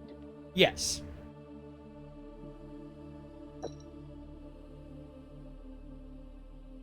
Excellent. So, as you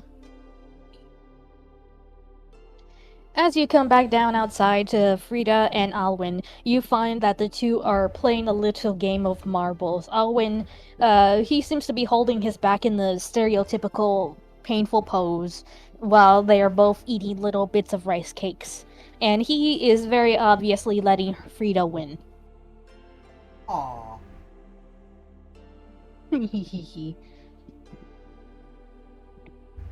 Frida looks up at you and looks quite overjoyed, but also a bit worried. She's like, so how'd it go? Are my friends okay? And she is rubbing her little hands together. I tell the truth.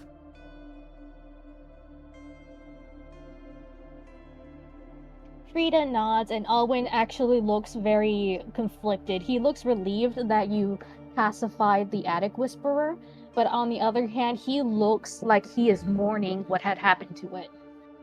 He very gently holds Frida close in a way that almost looks a little too tight for the small child, but she isn't complaining about it.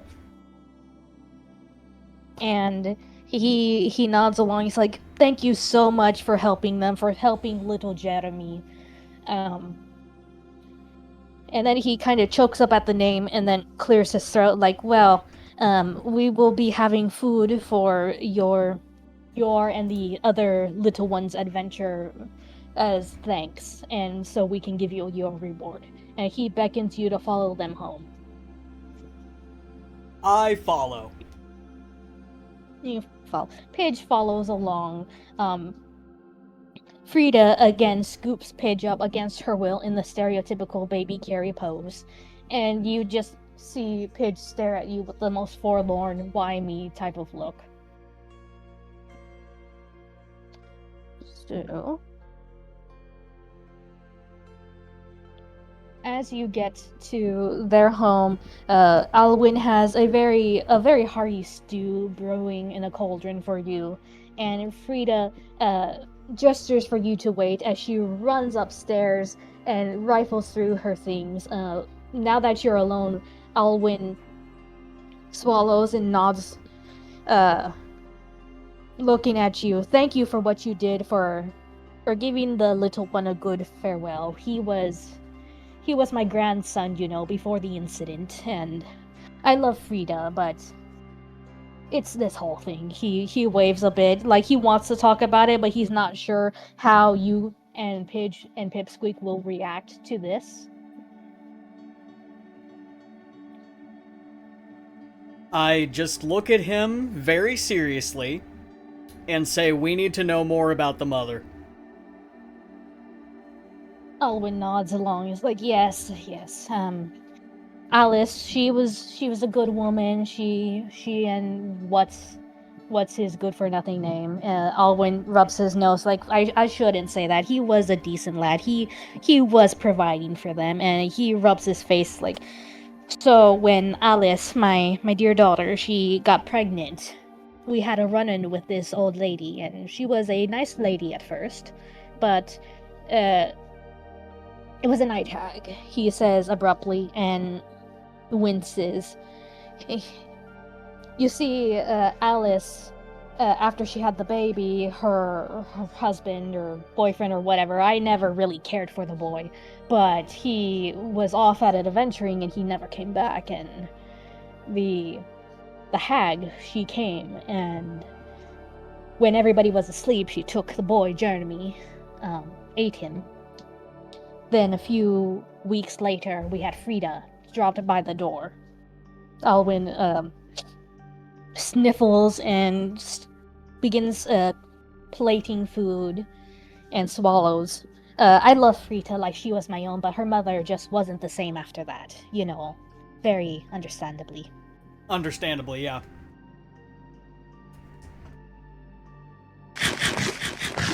Oh, we got a snack redeem. Ready to take a snack?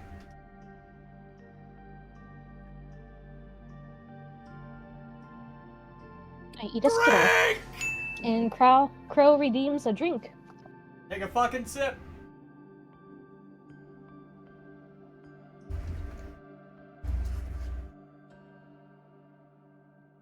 Paige nods along and she softly goes, and the weird puppet things. Alwyn nods. She's like, those creepy abominations. And she deemed it because she ate the child. Damn how.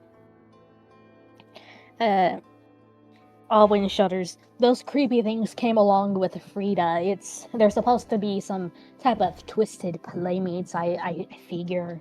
Wasn't entirely sure what they were until you'd said something. I had seen them before, but I just thought they were weird looking dolls. He shudders. They weren't hostile before before Jeremy moved back into the attic. I think what had happened was he twisted them into trying to get rid of everybody. But I don't think they're going to hurt anyone. They aren't smart enough to really do anything. I gave them a talking to. They shouldn't hurt anyone anymore. Ah, that's good, lad. That's good. He nods along. It's like, okay. I'll just treat him like wee ones. Wee special little ones. He nods. And Frida can keep her friends. Did you manage to kill the little inky blugger? We did not, because he is not malicious. Damn it. The guy curses and then he's like, that's fair. Just add more soap to the old grocery list, I suppose. He nods. And, Pidge just kind of muffles a little snort as Frida finally comes down running with two wonky pouches. One is sewn with what looks like a funky deer, and the other with a weird pink cat, and she holds them up to both of you. I made these for you guys because you didn't kill my friends. I thank the child, and I take mine.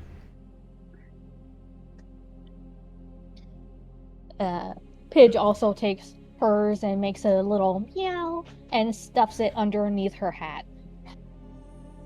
Alwyn looks at you both and seems relieved that you're not treating Frida any differently now that you know what she is a product of. And after he gets you all food, he comes back with a basket for your rewards.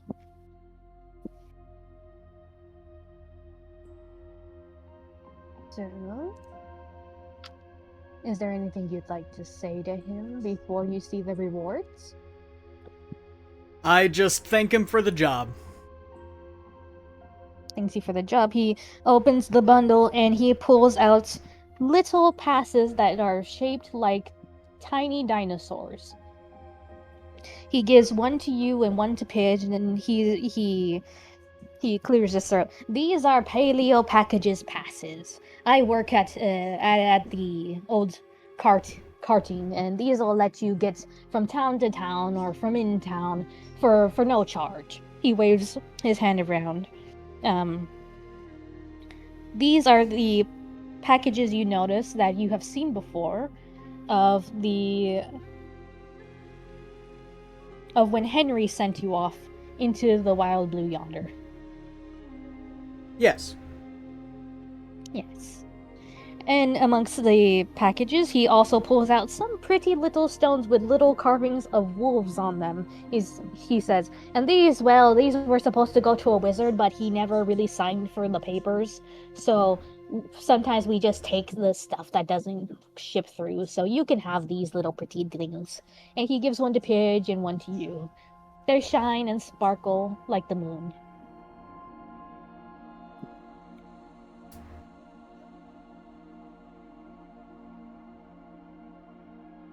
And then he fumbles into his pocket and he pulls out 2 Electum.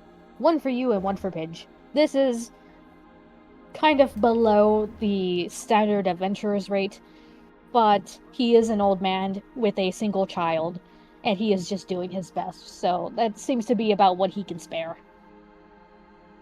Very fair. And that's Electum? Electum. It is about half a gold piece, I think. Okay. Let me check my notes. Yeah, it's a half a gold piece.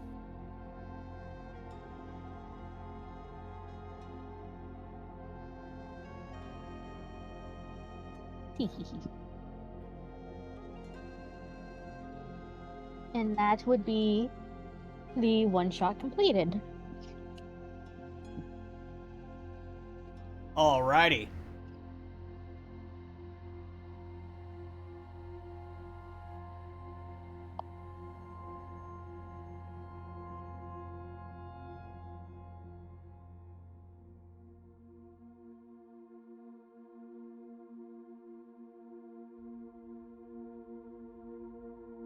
You now have Pidge in your party.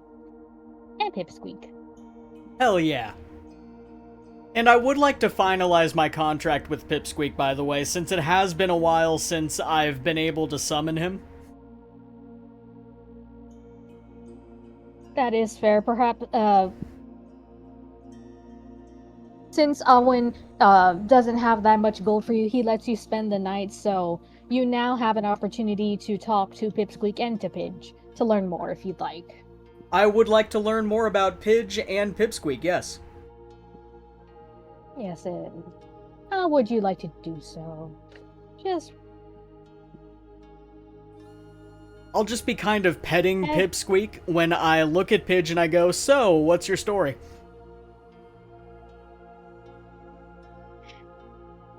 Pidge looks at you. Let's see if she rolls. She trusts you enough. You didn't treat her poorly during this whole thing, and you were very kind, even when she did mess up.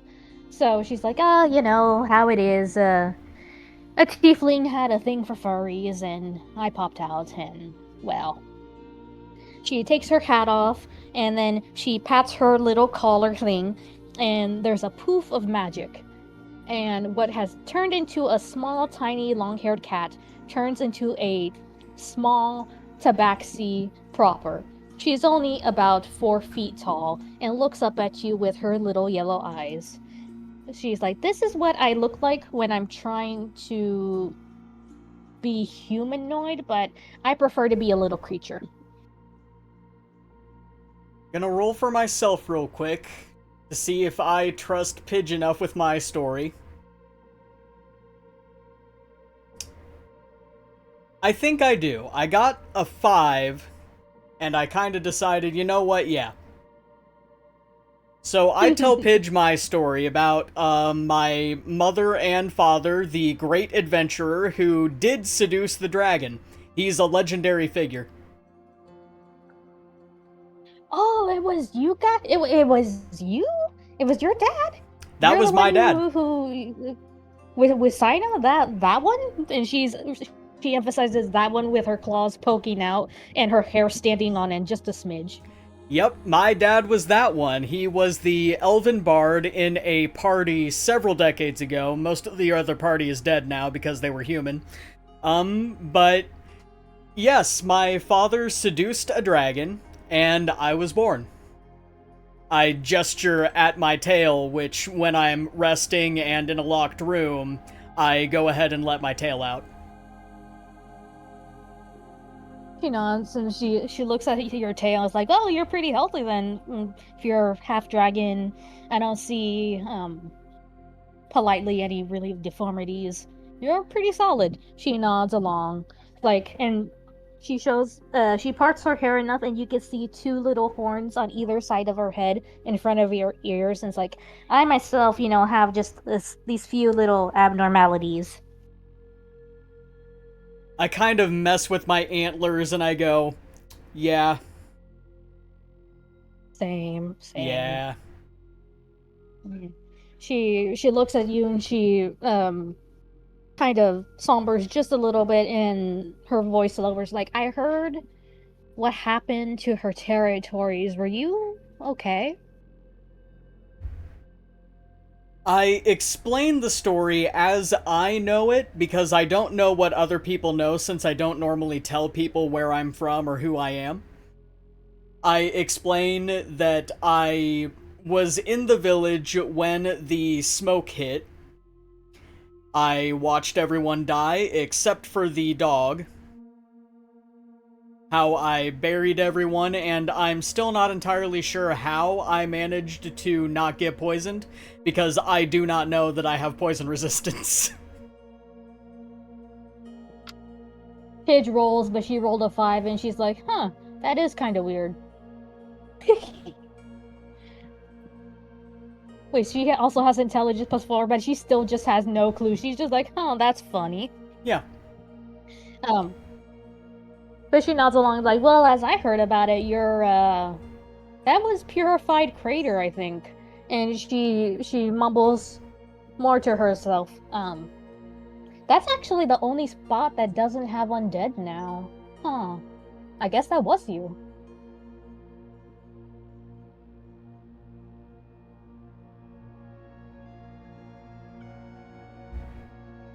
So as she's thinking, she looks at you and says like, "So are you gonna contest it with talks?" I don't know yet.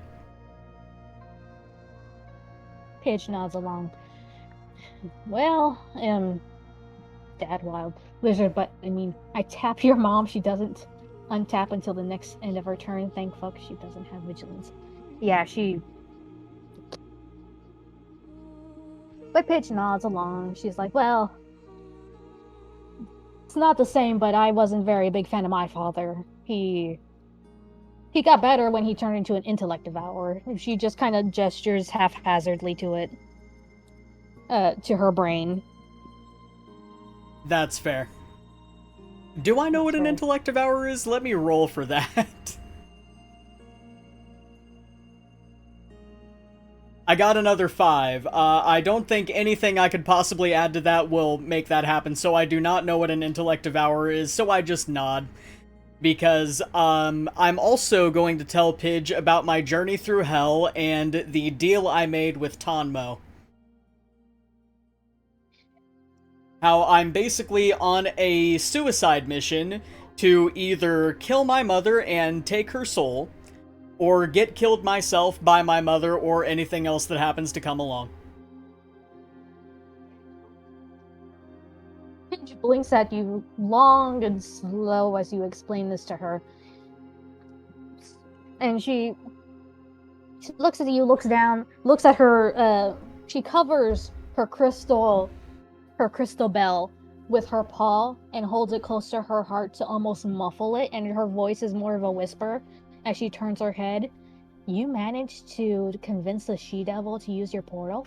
With very intrigued. I just kind of shrug and I say, well, a dragon's soul is a dragon's soul. And I think Tonmo figures that whether it's my soul or my mother's, she gets a soul either way. Pidge nods along and she uncovers her bell and she rolls this around in her head for a moment. She's like, well, how about you could probably use some backup, and there's things I'm bound to learn of you, of dragons in general, just by hanging around you. I know I did not fight that well, but I can provide some backup, and I am small most of the time for espionage.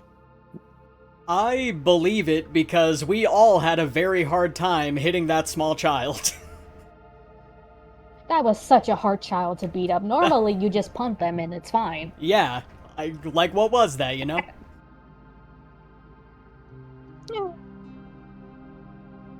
So as you all are talking, Pipsqueak is purring and just kind of rolling in your lap so he can get all the nice scritches. And Pidge looks down at him. It's like, so a pseudo dragon, fascinating. Where did you find something like this? I explain about Henry and the itty-bitty adventure I just kind of went on. Ah, intimidating a bugbear. What a feat. You know, when you were kind of pissed at the what's his name, Jeremy? She fumbles for his name. Your eyes kind of went black for a moment. It was very cool, but I don't think that's normal for elves. I just kind of give her a funny look. Like, what do you mean? Because I don't own a mirror. I've never seen myself do that before. Isn't everyone scary when they get angry? Well, I mean, some of us. She widens her own pupils to show her sclera's, like, mine are this way because I'm a odd infernal tabaxi, with, you know, the tiefling heritage. But yours are white, but they turn black when you're mad. Huh. So she's like, it's very neat. It's scary, but also very intriguing. This is out of character, but I'm assuming Pidge is going to probably want to test a couple theories now. She just kind of sort of wants to turn you into a guinea pig. That's fair.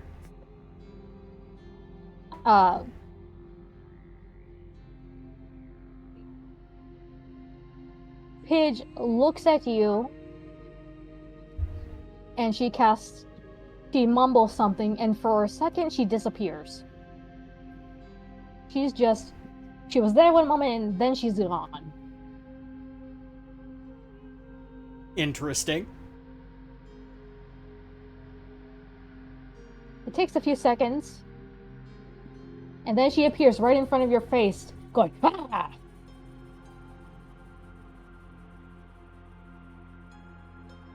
Is this a contested roll against being surprised?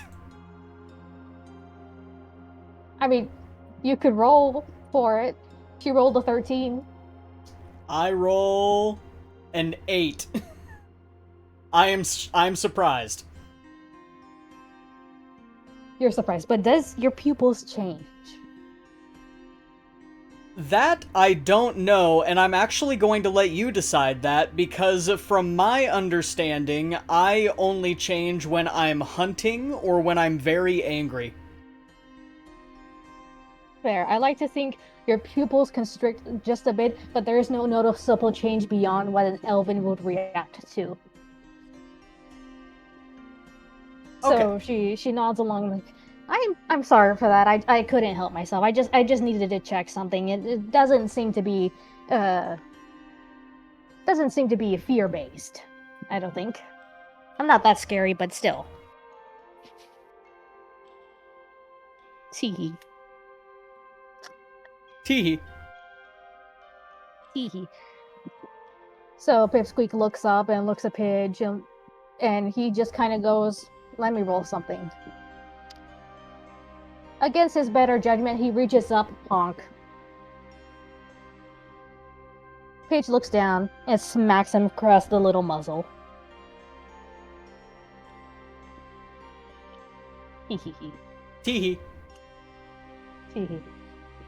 Pipsqueak just rubs his little face and like, okay, so how you been, Wild? It's been a while. You got nice company.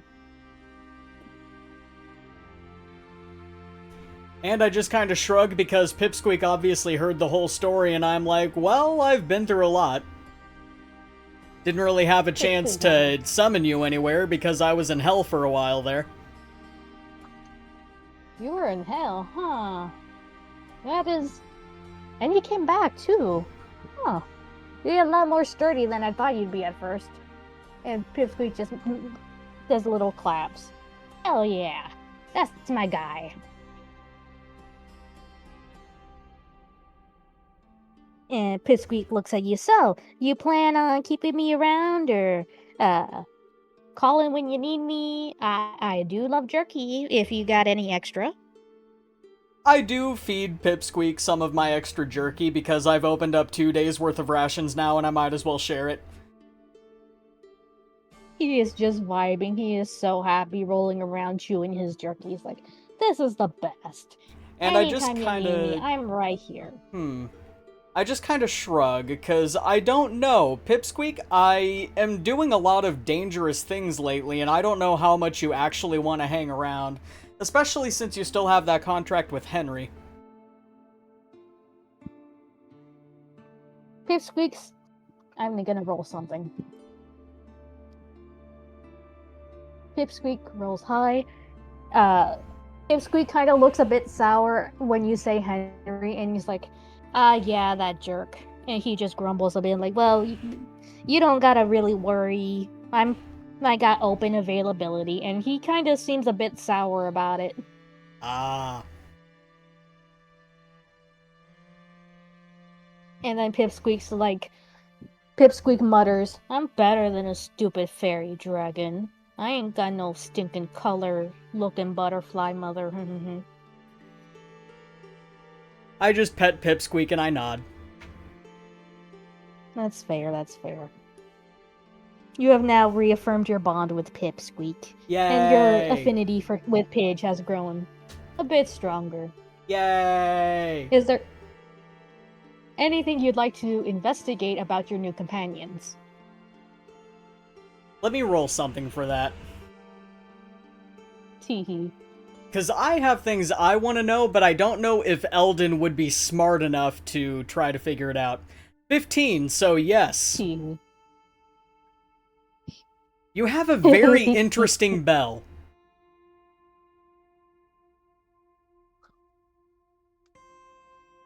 I do, don't I? She I know she wants her head back and forth to model her little bell, and even gives it a little ring.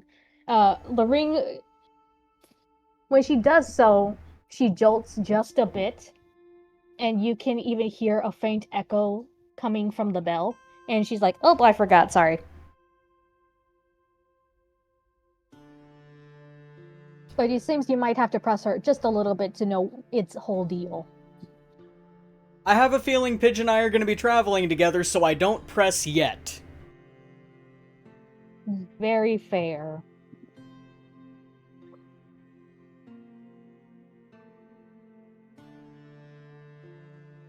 Let me see something. Because Eldon, the character, doesn't know, but Eldon, the player, knows that that is probably Pidge's conduit for communing with their patron. Yes. Yep, I did catch on to that a little bit, but Eldon isn't smart enough to figure something like that out. So just like, huh, that's an poor interesting baby boy bell. Eldon. That's a very interesting bell. I wonder why she sometimes covers it when she's talking. Yeah. Nothing to read into. Nothing to read into. So, she looks at you, and she kind of remembers, oh, by the way, I know you're a ranger and you guys probably talk to animals all the time anyway. Yeah. But when I'm in little form, you don't really have to cast that to talk to me. I will just meow for other humans or other humanoids, but you can hear me, you'll hear me just fine. And she doesn't really elaborate in what she means by that. I trust the tabaxi. Trust the little shady tabaxi. I trust the little shady tabaxi. And with that, she kind of does a little gesture of her tail curling around her body, and there's a little shimmer of magic, and she just shrinks back down into her compact, long hair form with her little hat and bell collar.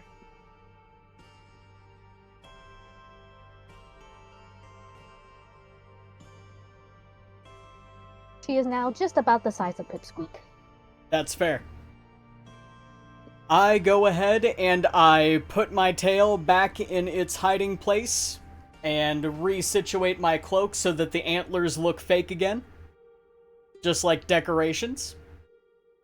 And I guess we start preparing to quote-unquote sleep, since I don't sleep and I just meditate. Fair. Pidge, when she goes to sleep, she finds the coziest little chair in the room and lays belly up. She is now dead to the world. Very fair. I just meditate. Very fair. Very fair. Would you say that is a completed thing, or would you like some downtime with Pidge the next day of just little errands? I actually think that's a pretty decent stopping point. Very fair. We each get the benefit of a long rest, and we get to hang out, and we can do stuff again next time, if there's a next time. Yippee! Yippee! Indeed, I love that.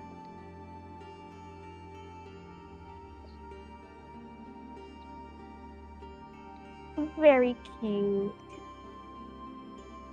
So how did you think of the one-shot of the campaign so far? I loved it, and I love hanging out with Pidge the character, and I can't wait for more whenever we decide to do more. Like I said, I am free on Mondays. Yippee! Yippee! So I would think, since we have plans for the group campaign and then on Mondays, so would our Mondays be kind of like a trial run for the one-shots and then again? Yeah, because I Do we won't just have always be multiple able to continuities? join. We can't have multiple continuities, because I won't always been able to join the group activity. Like, I don't know if I'm going to be able to do things with you on Wednesday, but I will try, if able. Very fair.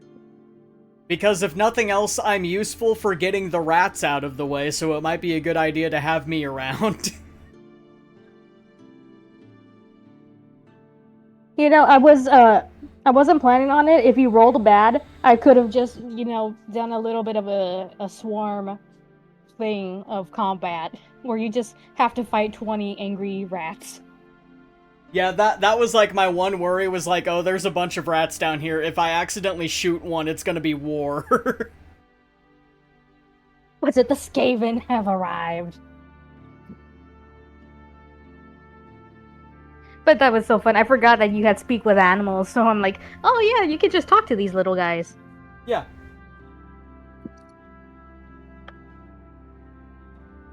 Very fun. I'm hoping you will like the next one-shots that I have in mind that will tie loosely to your backstory. Hell yeah. Yes.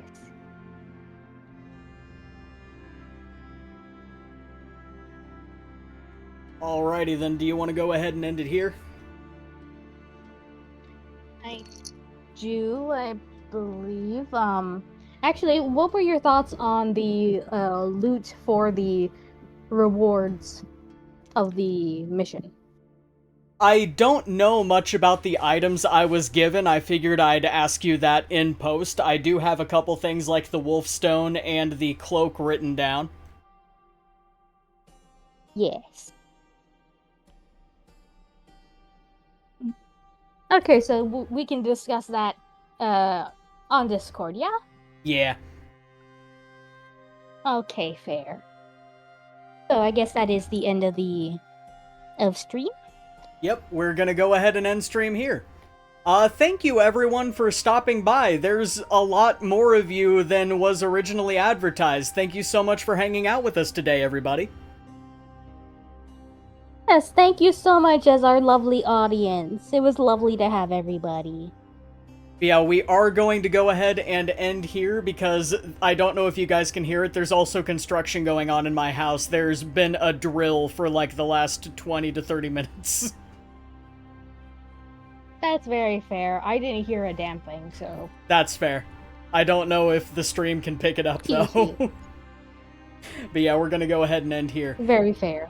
Thank you so much, guys, for stopping by. We're going to go to the ending screen, and I will see you guys later.